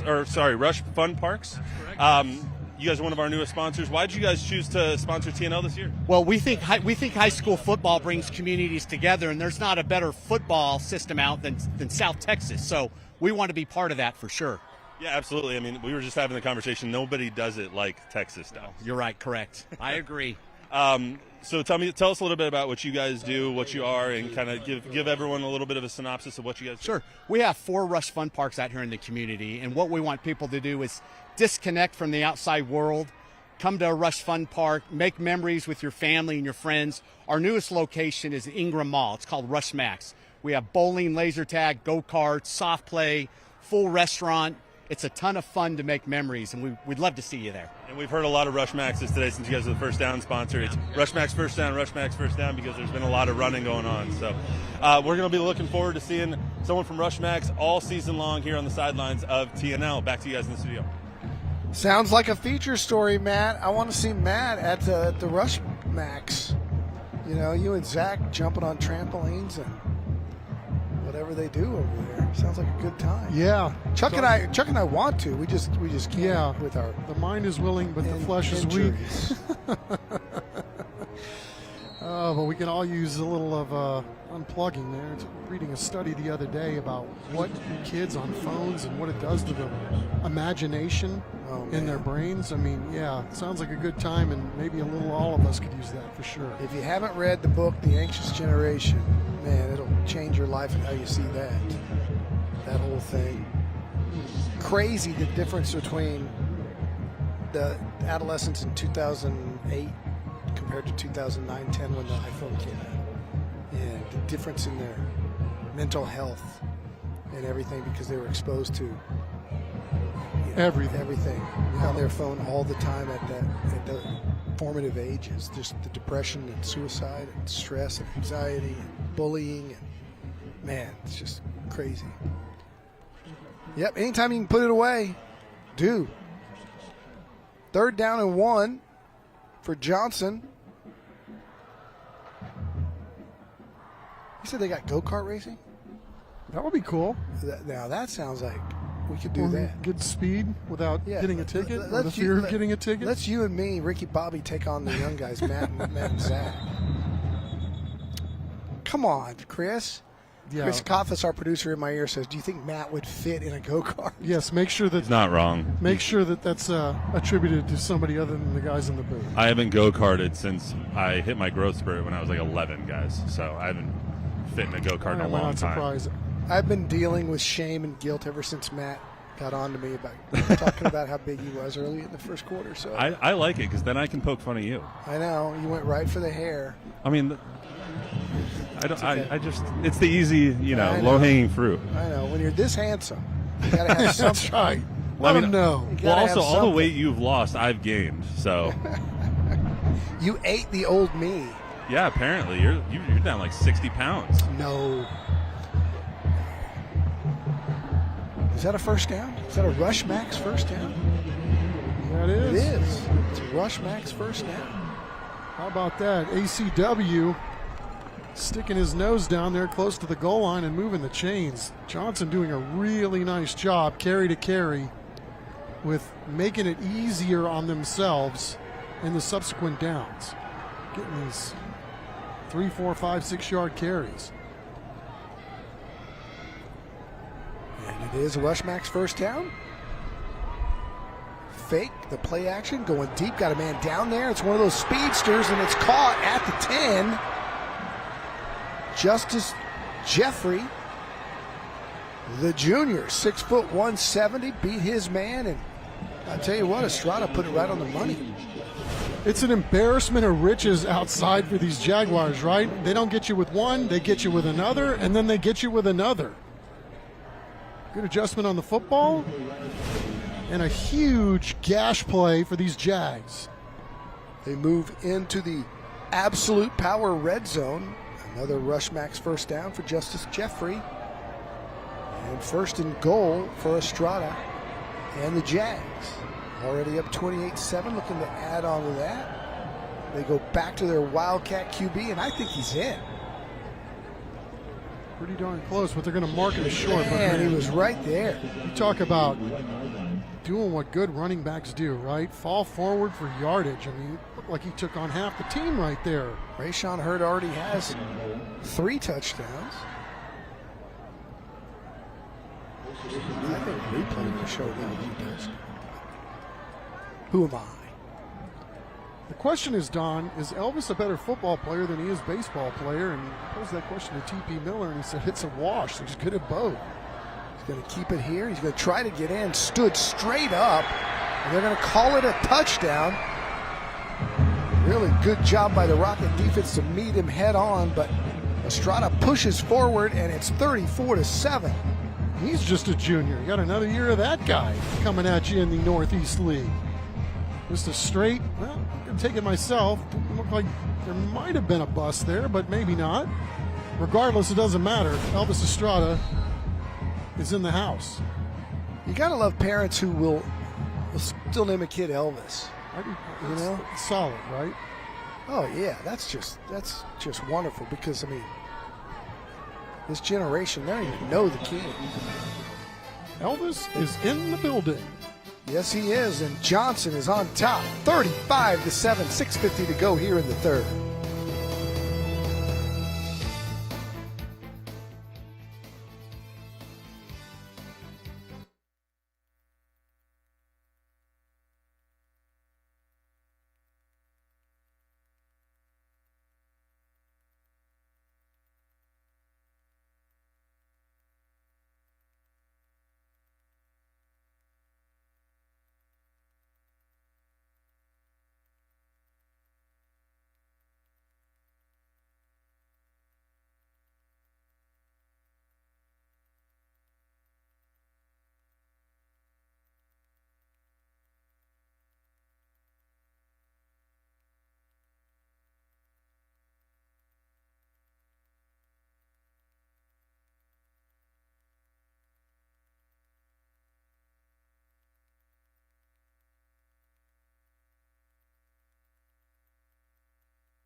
Welcome back. It is 35-7, all Johnson Jaguars here on the kickoff edition of Little Caesars Thursday Night Lights. Hey, during the fourth quarter tonight, we got something new. We're going to be highlighting our school bus stop of the game, presented by Nitsa. You know, it's the law in every state that requires drivers to always stop for a school bus when you see that stop arm is out and the red lights are flashing. Paid for by Nitsa.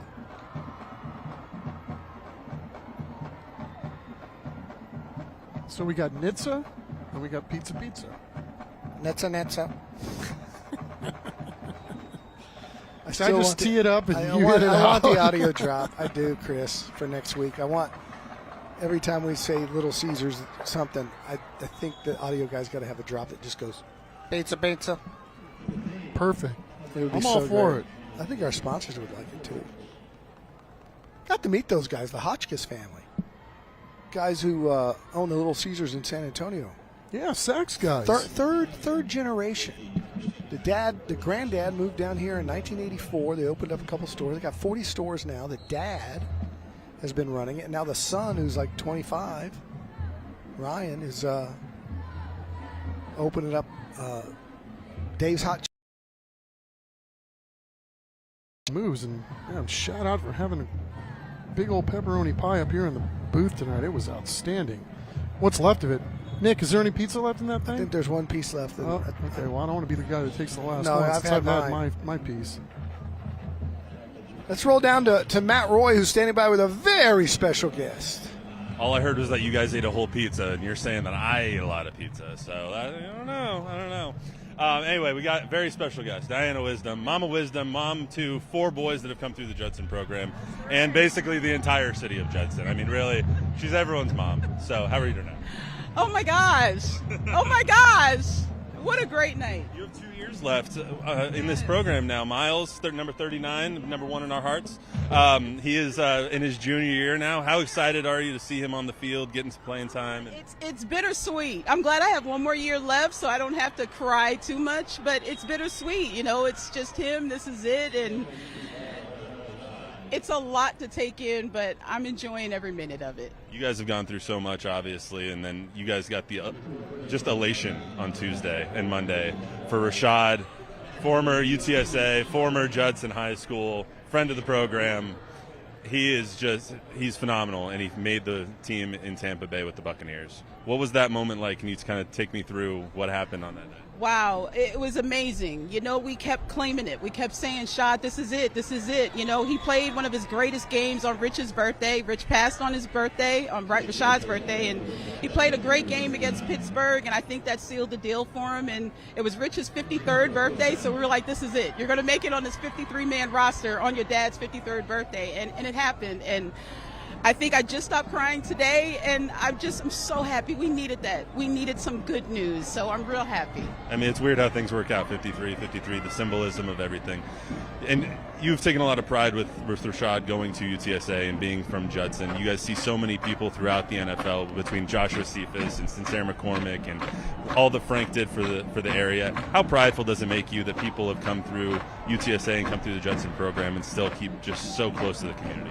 It's just showing that San Antonio has some great athletes, and you can be successful right here at home. And that's kind of what Rashad, with Frank, with Sincere, Spencer Burford, they all showed that by staying right at home, putting the city on their back, and showing up and showing out. And I'm so proud of all of them. Talking a little bit about the Judson program, you guys have the Bryce seat up there with decked out in orange, number 39 for your son Bryce Wisdom, who passed about 5 years ago.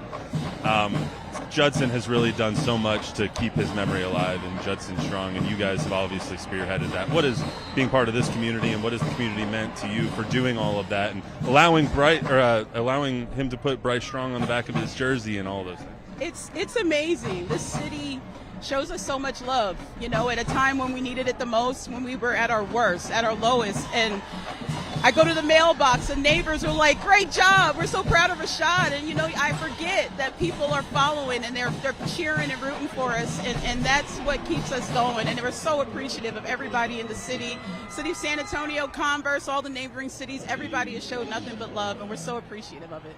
Absolutely. And Miles is going to have a great year. It's not a great game on the scoreboard today, but we got 9 games left at least. It's the beginning of the season. We're going to be all right. We got a long way to go. Long way to go. So, Diana, thank you so much. Thank you so much. It's always a pleasure to see you guys. Back up to you. Thanks, Matt. Yeah, if you want to know where Bryce got all his strength, there's the rock right there. Yeah, what an incredible family, man. Just straight, loving, wonderfully solid people. Yeah. Courageous, strong. You know, Bryce was a really, really friendly kid. He had that $1 million smile and just inspired so many people during his fight. And I just remember Rashad, his big brother at UTSA at the time, in awe of Bryce's strength. And that kid had tumors, and we were out interviewing him 10 days before he passed away, and there was no sense of pain or anything, and you knew he was in pain, but he protected his mom and dad and little brother. I'm still inspired by it. Yeah, also, just, you know, Rashad is a prime example of, I mean, even when he was a kid, seemed like a man, right? I mean, just a razor. Yeah. I mean, very, very, a lot of charisma, but yet, you know, he's all business too. And I don't know. I mean, you know, he's really appreciative too of all the well wishes of making the Tampa Bay squad and, you know, getting back to people that are. I mean, he's just a really solid stand-up guy, and obviously, got a lot from mom and dad to kind of show him the way. No So doubt. I was reading about him. I was really following it close because I wanted to see if he was going to make the team. Everything I read from the insiders at Tampa Bay was that he was not going to make the team. He was going to be one of the few cuts and maybe back on the practice squad like he was last year, but not going to be on the 53. I didn't see a single article as he goes deep over the middle. That's caught for a touchdown. That's your freshman, Chuck. Braylon Allen into the end zone, number 16, and something tells me he's going to do a lot of those over the next 4 years. Indeed. I mean, what a unbelievable talent came through the feeder school system at Johnson, and this guy, I mean, just completely looks the part. Again, they've got receivers on top of receivers. They can run the ball. They're great up front. Elvis is a fantastic quarterback. If you're thinking this is a team that could make a long playoff run, show me something that tells you otherwise. That's right. They looked the part tonight. And there's up 42-7. 2:41 to go in the third quarter. I'll resume talking about Rashad Wisdom when we come back.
Welcome back. 42-7. Johnson over Judson as the Spirit groups go back to their spots. Picking up where I was talking about Rashad Wisdom and how no one in Tampa thought he was going to make the 53-man roster.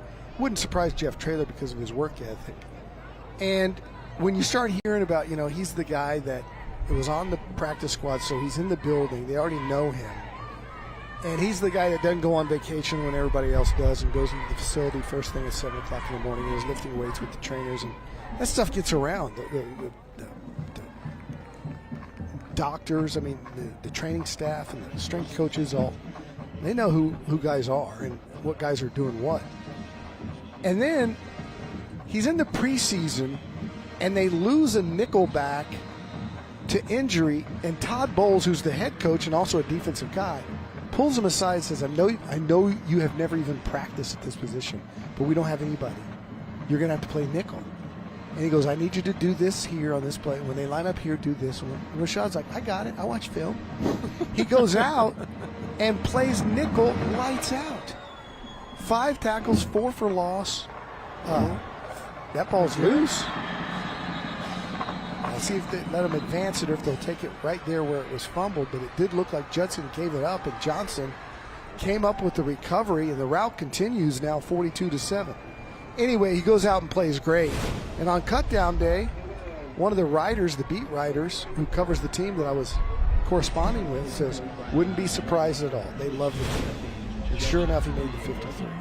I just like it's a testament, too, because as resume loaded as Rashad was at UTSA, I mean, the 4-year starter, the this and the all that, conference, and the all dude, and the all great, and all the NFL scouts were saying the same thing. Too short, too slow. Too short, too slow. Too short, too slow. Well, we can't do much about the short. But he worked on his speed. He got it to it was really good, ran a really good 40 time in his pro day, and the rest is history. I mean, this guy wanted to be a pro, and you can tell with the way that he plays, as passionate he is, his football IQ is off the charts, that this guy was going to absolutely will himself into the equation at some point. Some would say it's happened a little sooner than maybe they thought, but there's a whole league of guys like him, and I'm not surprised one iota. I don't think anybody around here is surprised that he's found his way onto somebody's team. Shows that you can work your way into something. Kid that, who's the kid that's from Smithson Valley is playing linebacker for Tennessee? He's hurt. Jack Gibbons? Yeah, same thing. Yep. Guy just wanted to be a pro football player, and so he just willed himself to be a pro football player. Very well said.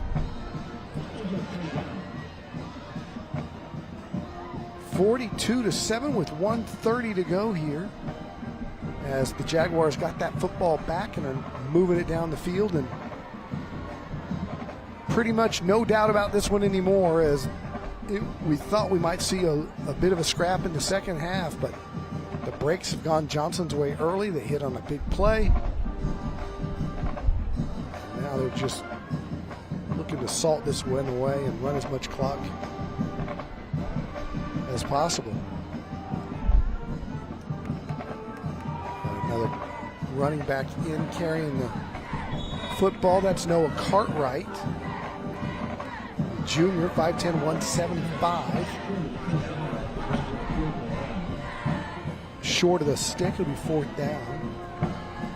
Yeah, when you come out and, God bless Judson, man. They got 8 new coaches, got a lot of new this year, so it might take them a while to get going, but it's just really rough to overcome the start to the ball game and then the start of the third quarter.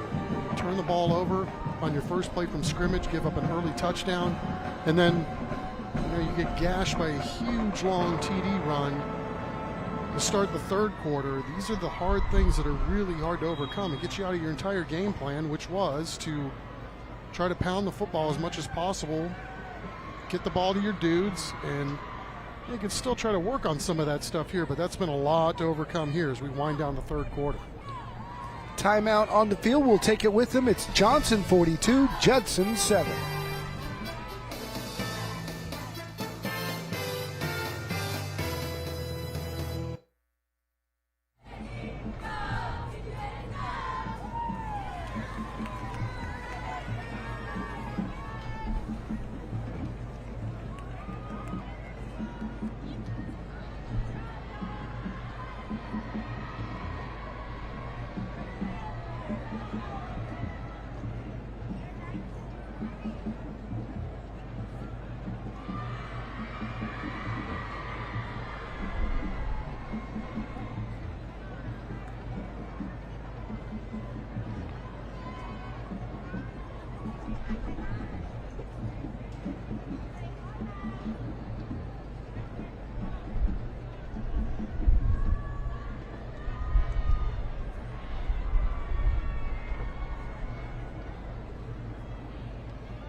And we're back with only 8 seconds to go here. It's 4th and 2 for Johnson. They run out the field goal kicker, and they'll spot it at the 27. So this will be a 37-yarder for the sophomore, Ethan Joshua. He's been good on all his PATs tonight. And this one is up.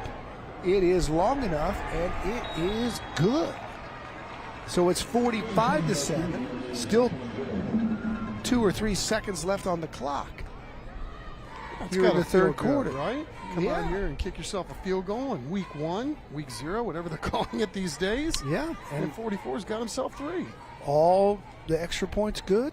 Nice 37-yarder there. So for a sophomore, it's a confidence builder. If you ever have to make a big one in one of those district games, you can do it. It's an interesting dynamic between these two coaches here tonight, Donna. We talked a little bit about it on the onset that T.P. Miller and Mark Soto came up through the coaching ranks in San Marcos together, and they both kind of have the same coaching philosophy in that they like to teach morals and standards to their players and be positive and build character with these young men as they come through their program. Of course, it's about winning too. I'm not throwing any of that stuff away, but the bottom line is, these guys are really good dudes when it comes to being around young men and raising them up. Hey, you're looking at our Monarch trophies. Those will go to the victorious Johnson Jaguars after the game tonight, to our winners all season long.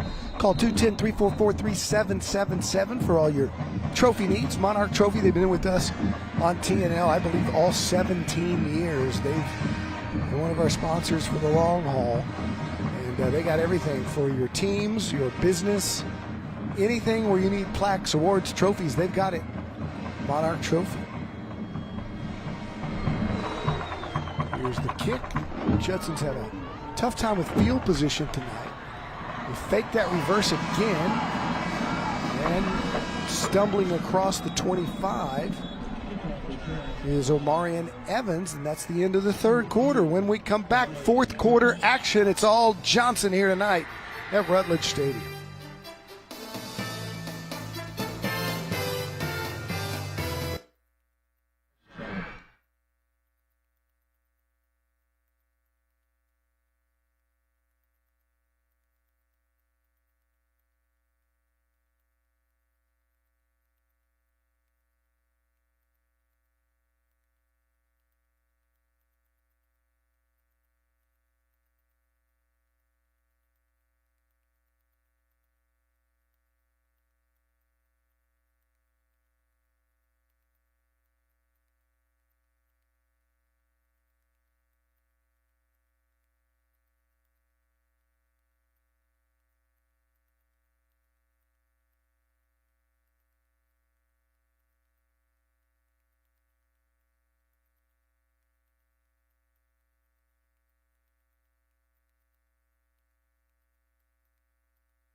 Closed captioning for tonight's game is sponsored by TELUS Equipment.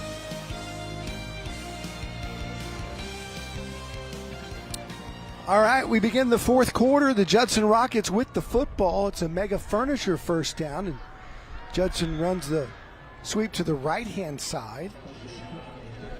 And L.J. Shipman, who has a couple carries tonight, takes it for a pretty good gain on first down, about 6. Second down and 4. Yeah, let's see if Judson can reestablish this running game here. And, it's a long season ahead, and obviously it's been a little bit of a long night for the Rockets, but, a chance to maybe find something out about yourself tonight, learn a little something about what you're good at, and then maybe bring some of that forward to next week's ball game. Fake and boot out to the outside, caught for a gain there. A man with the reception. Nice execution by JoJo DeMondo. That'll move the sticks for a Mega Furniture first down. Mark Soto trying to keep his guys up. He knows it's a long season. Don't want to see guys get down. It's not about the rest of this one. It's about next week. Keep executing. That's right. That's Texas and Ohio State on Saturday, right? That's still a whole season. Yeah. No matter what happens.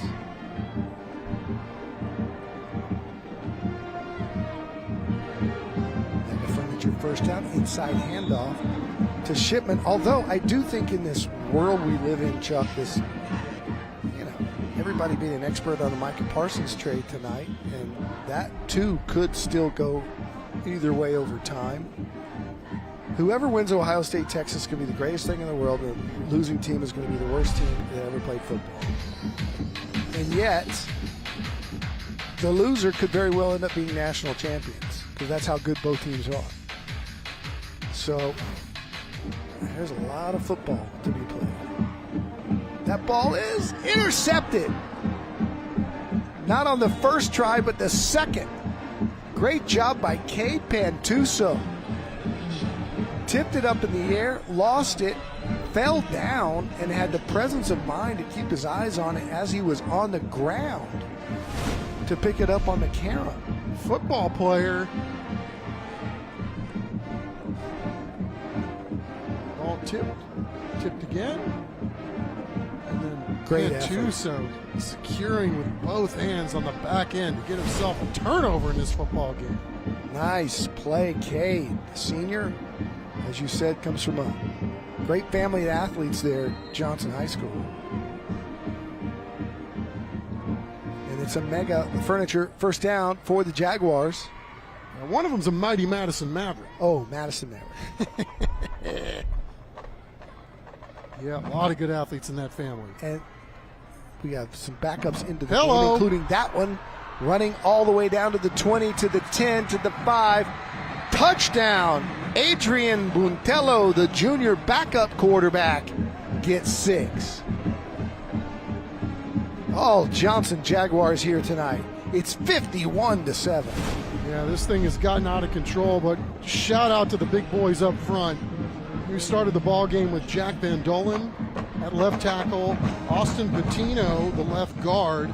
We talked about McNeil and Abrego, center and right guard, and then I am Daoud, the right tackle at 6'3", 280. That's what they started the ball game with, but this one coming back. Yeah.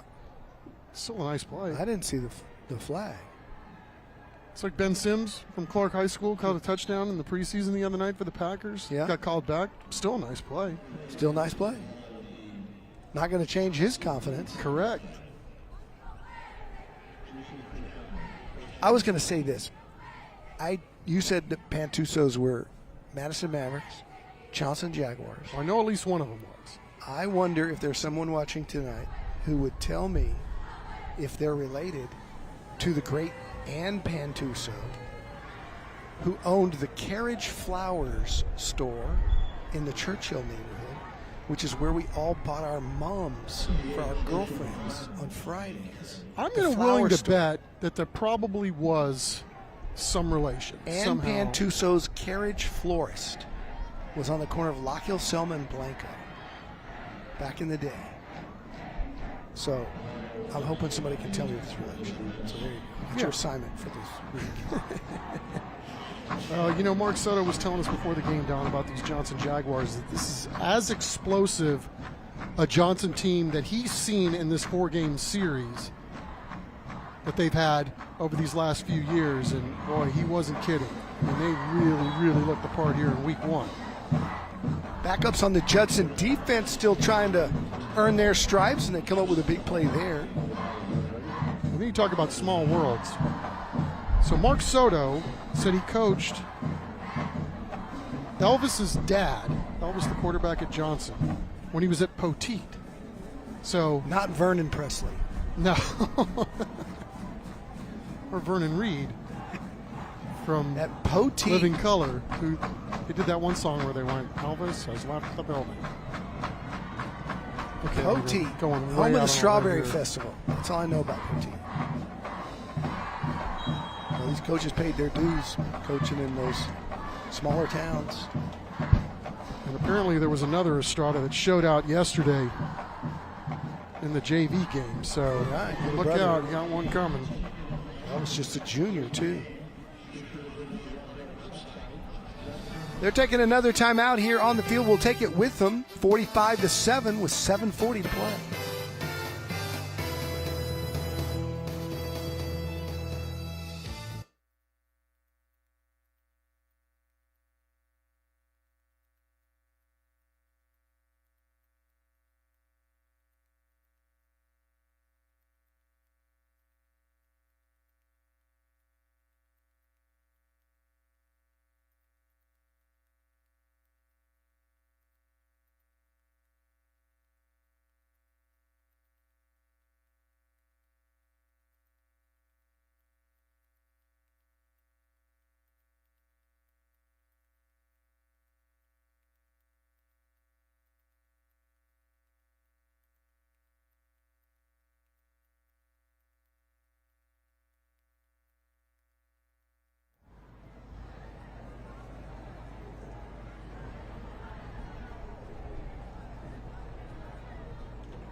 And we're back to Johnson Jaguars trying to put this one on ice. It's already on ice. They're trying to finish this thing off.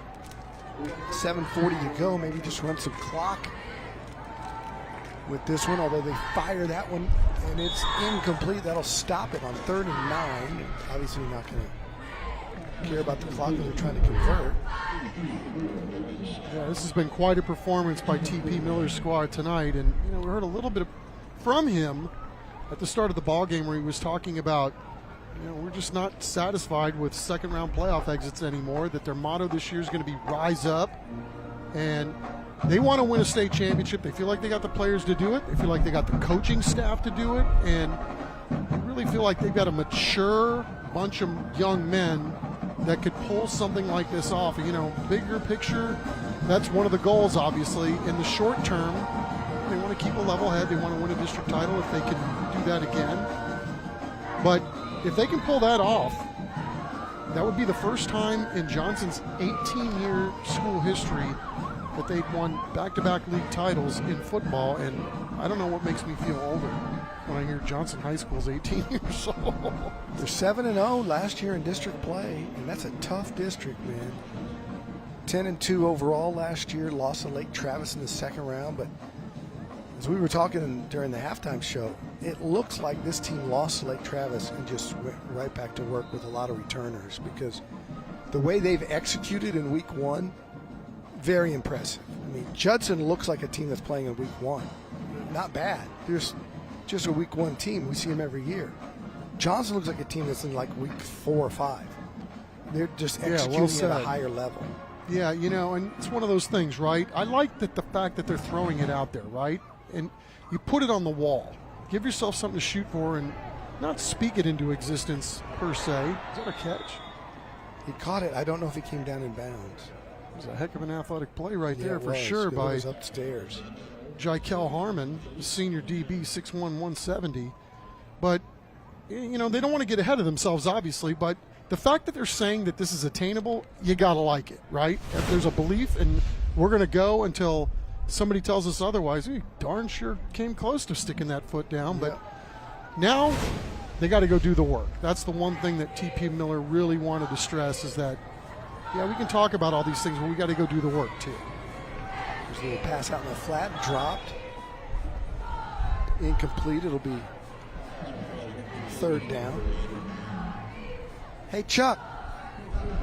It's new season for the uniforms are. Yeah, let's go. I like what Judson's done with the thing on the back instead of the last name. Like, this guy's name's Compete. I think it gives all the guys on the team a personality trait, which probably comes from either their coach or guys that their teammates admire about them. I like it. It's the classic Judson Rocket uniform. You cannot argue with it. It's got 5 state championships and Gerard Douglas and all the greats that came through this program. They go with the gray helmet and pants that match, and the Diamond J logo. Back in the day, a lot of people don't know this, but see the red part of the J on the logo, the outline? In the old days, that was the boundary on the map of the district. Really? If you were to draw that on the map, that was the Judson School District, the Diamond J logo. For Johnson, on the other hand, they, in my estimation, when they first came out 18 years ago, made a mistake with going with more baby blue than navy blue. And now I think they found the right balance, that Villanova look where the navy is the primary color and the baby is an accent color, especially on that helmet. That's a good looking helmet, where it's primarily navy. You like the trim on the shoulder pads? No, in fact, I like the fact that UTSA got rid of that look and went with those new stripes. Have you seen UTSA's new uniform? Mm-hmm. Yeah, I don't like a panel. I like a stripe. You know what? I like that you're so forthright and you're not mincing words. Like, you go right for it. That's why you will always be the uniforms are, because there is no gray area. Everything's black and white. Strong opinions. Strong uniform opinions. And I can't be argued with when it's so stupid, because it's all subjective. You might like those jersey numbers. I I don't. You might like a stripe. I might like a panel.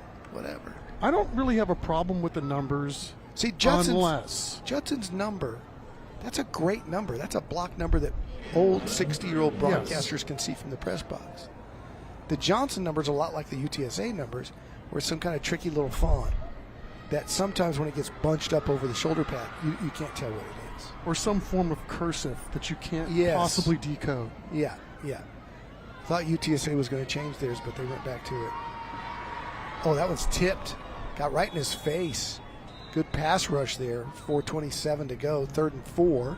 Yeah, we got a penalty on Johnson, too, for might have been hands to the face. Yeah. Jojo DeMondo doing a really good job hanging in there, by the way, in a game that's obviously not in their favor, but he's still out there fighting. Take a look, takes a couple steps, drop back, and then going to have to see the masseuse tomorrow. You guys, while we got a break in the action, want to catch everyone up with some scores from around the area on the first night of high school football here in Texas. Pleasanton beating Highlands 30-14 in the 4th. Bracken Ridge is beating Kingsville King at 21-14 in the 4th. South San beating McCollum 30-27 in the 4th. Wagner beat the New Braunfels Long Creek 49-19, and then Clark is beating Soto 13-9, and Mr. Don Harris's Churchill Chargers get the victory tonight, 17-14 over Stephens and Coach Boykin over there. I want to give a quick shout out to Mr. Ale Ramirez, a senior for the Churchill Chargers. About a year ago, he nearly died from a flesh-eating bacteria in his neck.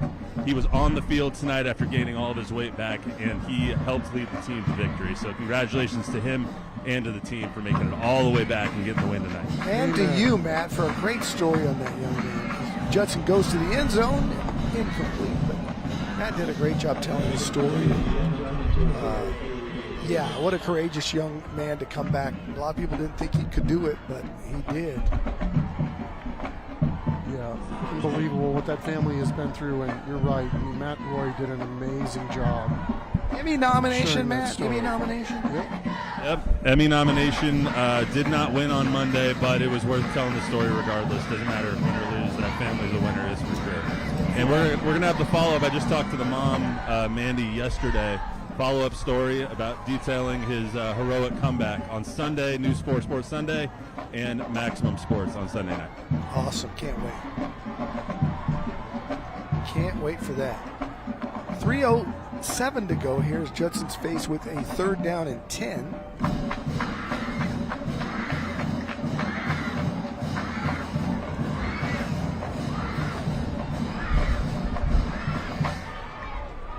Danson staying in bounds. Gain of about maybe half a yard. All right, time for our collision experts of Alamo Heights collision of the game. I think I know which this is.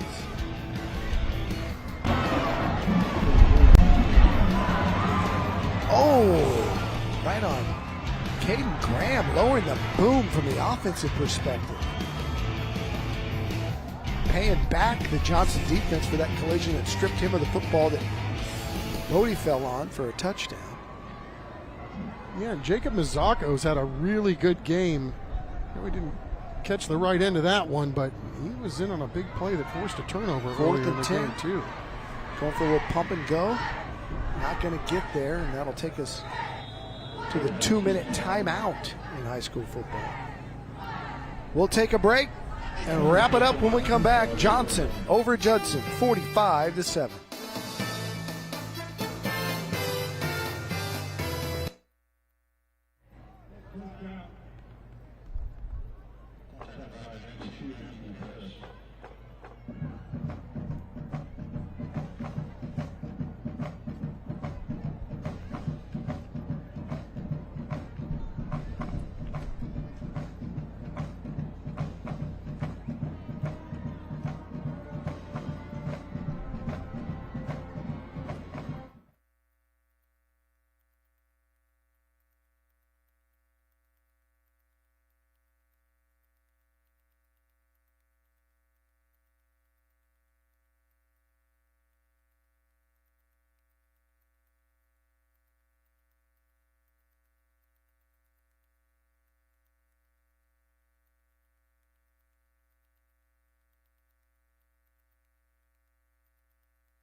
This is the school bus stop of the game, presented by Nitsa. Always remember to stop. All right, and here it is. Elijah Guajardo, number 2, with the big-time stick. Ball comes out, and the Jags recover. That is our school bus stop of the game, presented by Nitsa. Always stop for a school bus when the stop arm is out and the red lights are flashing. Not stopping to beat the stop arm puts lives at risk and can result in large fines, points on your license, and license suspension. Paid for by Nitsa. It's a mega furniture first down, as these Jaguars will just try to run it out. Good defensive play by Judson.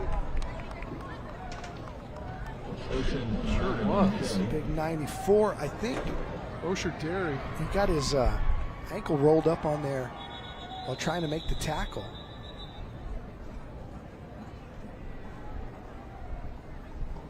Got so quick.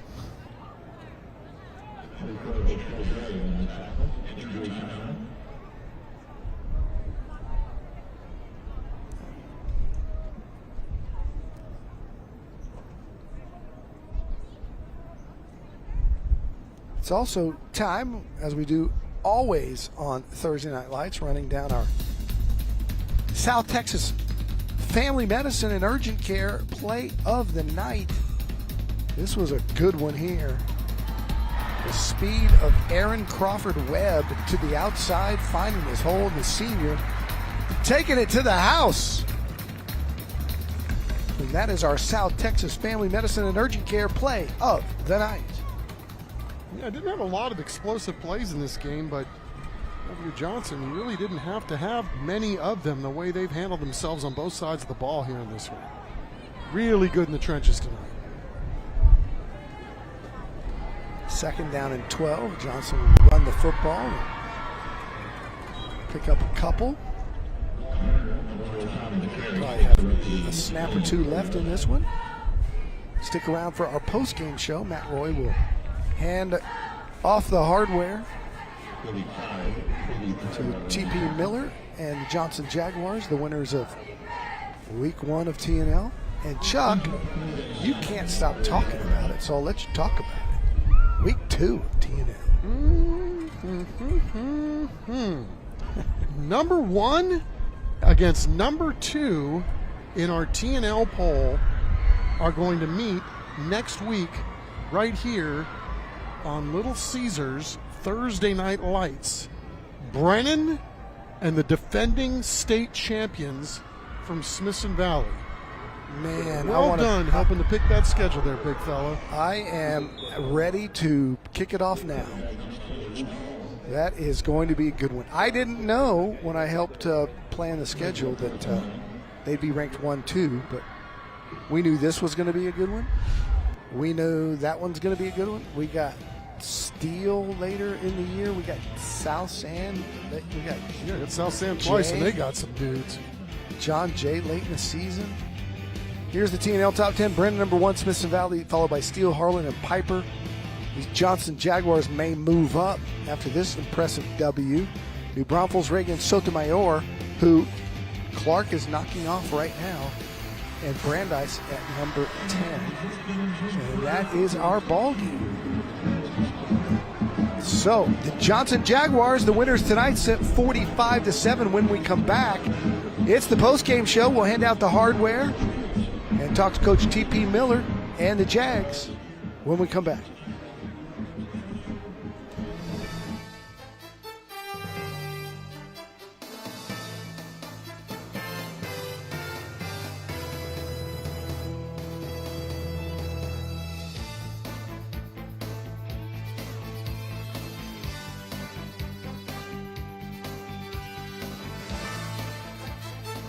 Tonight's broadcast of Thursday Night Lights is sponsored by Little Caesars, the Gomez Law Firm, Beluga Air, DH Plumbing, Rush Max, Mega Furniture, San Antonio Sports, Valero, Absolute Power Electrical Contractors, Christus Children's, Nitsa, Gautier Formal Dresses, The Good Feet Store, Collision experts of Alamo Heights, South Texas Family Medicine and Urgent Care, Telus Equipment, Ideal Precision Roofing, Brazilian Top Team, and Monarch Trophy Studio.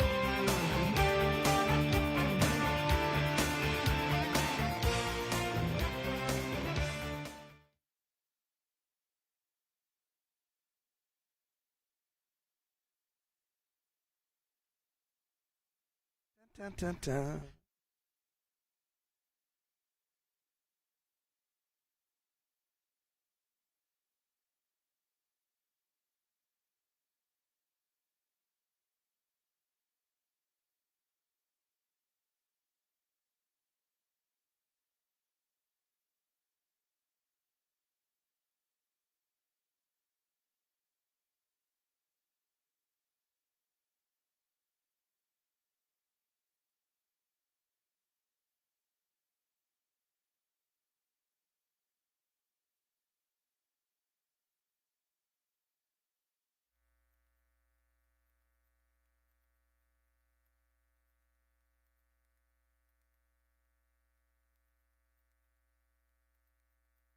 Texas State beat UTSA.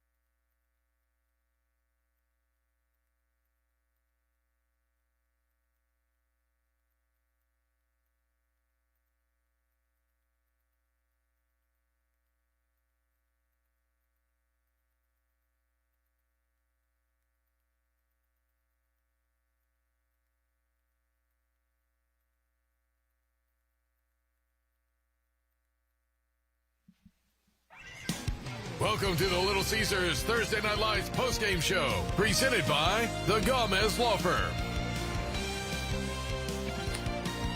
We're back for the Little Caesars postgame show here on Thursday Night Light. Little Caesars Thursday Night Lights, presented by the Gomez Law Firm. I'd like to thank all the sponsors tonight who are in, a lot of first-timers. Glad to have you guys with us. So important to the community. TNL, our executive producer, Dean Radley, put this thing together 17 years ago. Who would have known what it's become and how these kids look forward to playing on television? The Johnson Jaguars celebrating. And Chuck, maybe that state championship talk that we kind of brushed off as, they're confident. It's early. Maybe they got something here. Again, if you look at every position grouping, right? Quarterback, guys up front, receivers, running backs, D-line, linebackers, elite-level DBs, the ingredients are there. You know, what does this look like against Austin and some other teams in the state? Hopefully we'll find out. But, again, to T.P. Miller's point, we got to handle our own business here first, and let's see what we can do against this fantastic competition here in San Antonio first, and then see where it goes. This not being satisfied is pretty cool. You know what's cool is this tradition.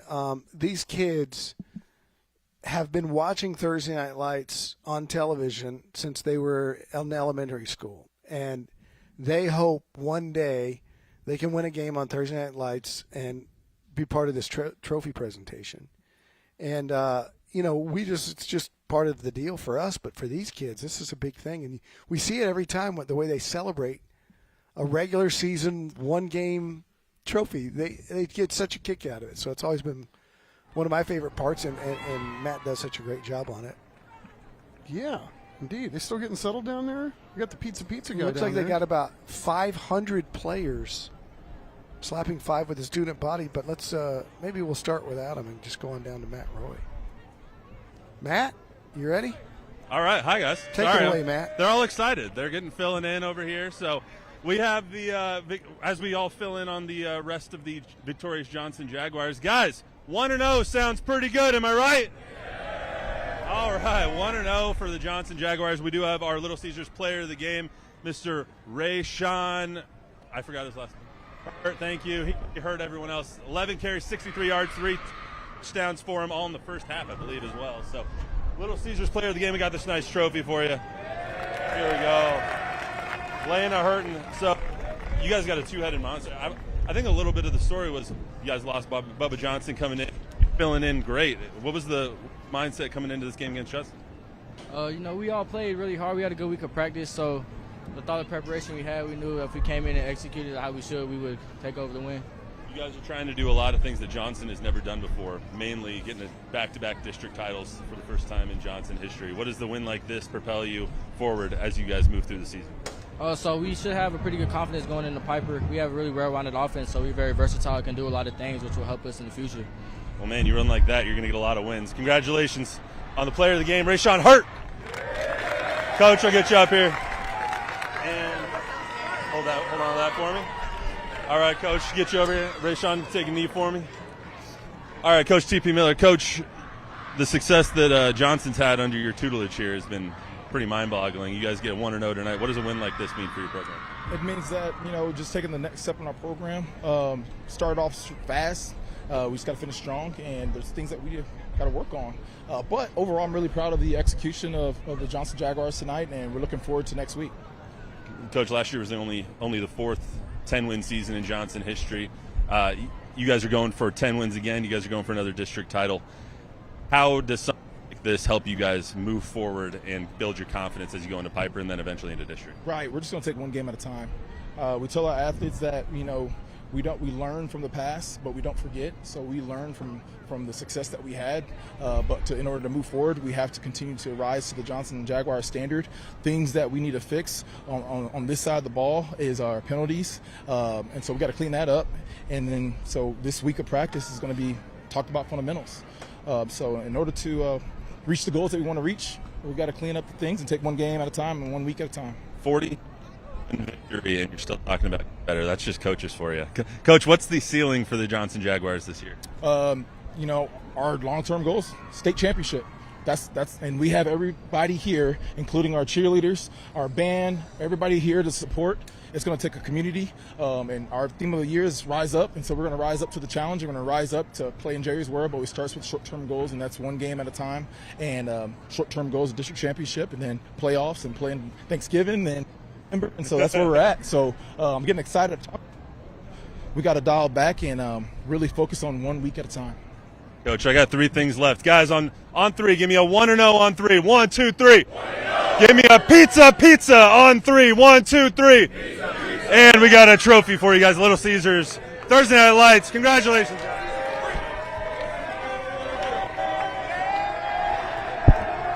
There it is.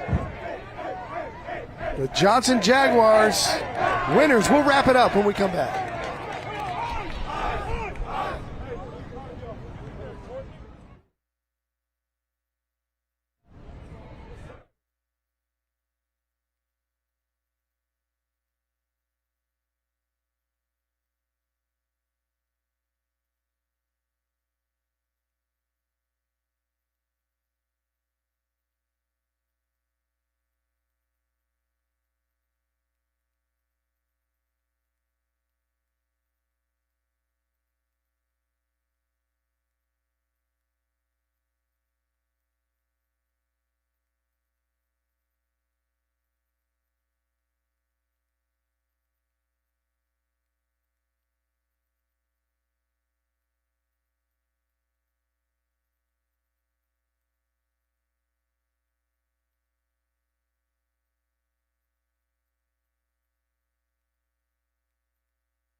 Welcome to the Little Caesars Thursday Night Lights postgame show, presented by the Gomez Law Firm.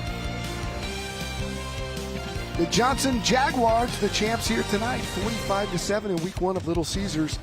Thursday night lights. Don't forget next week it's 1 versus 2. It's Brennan against Larry Hill.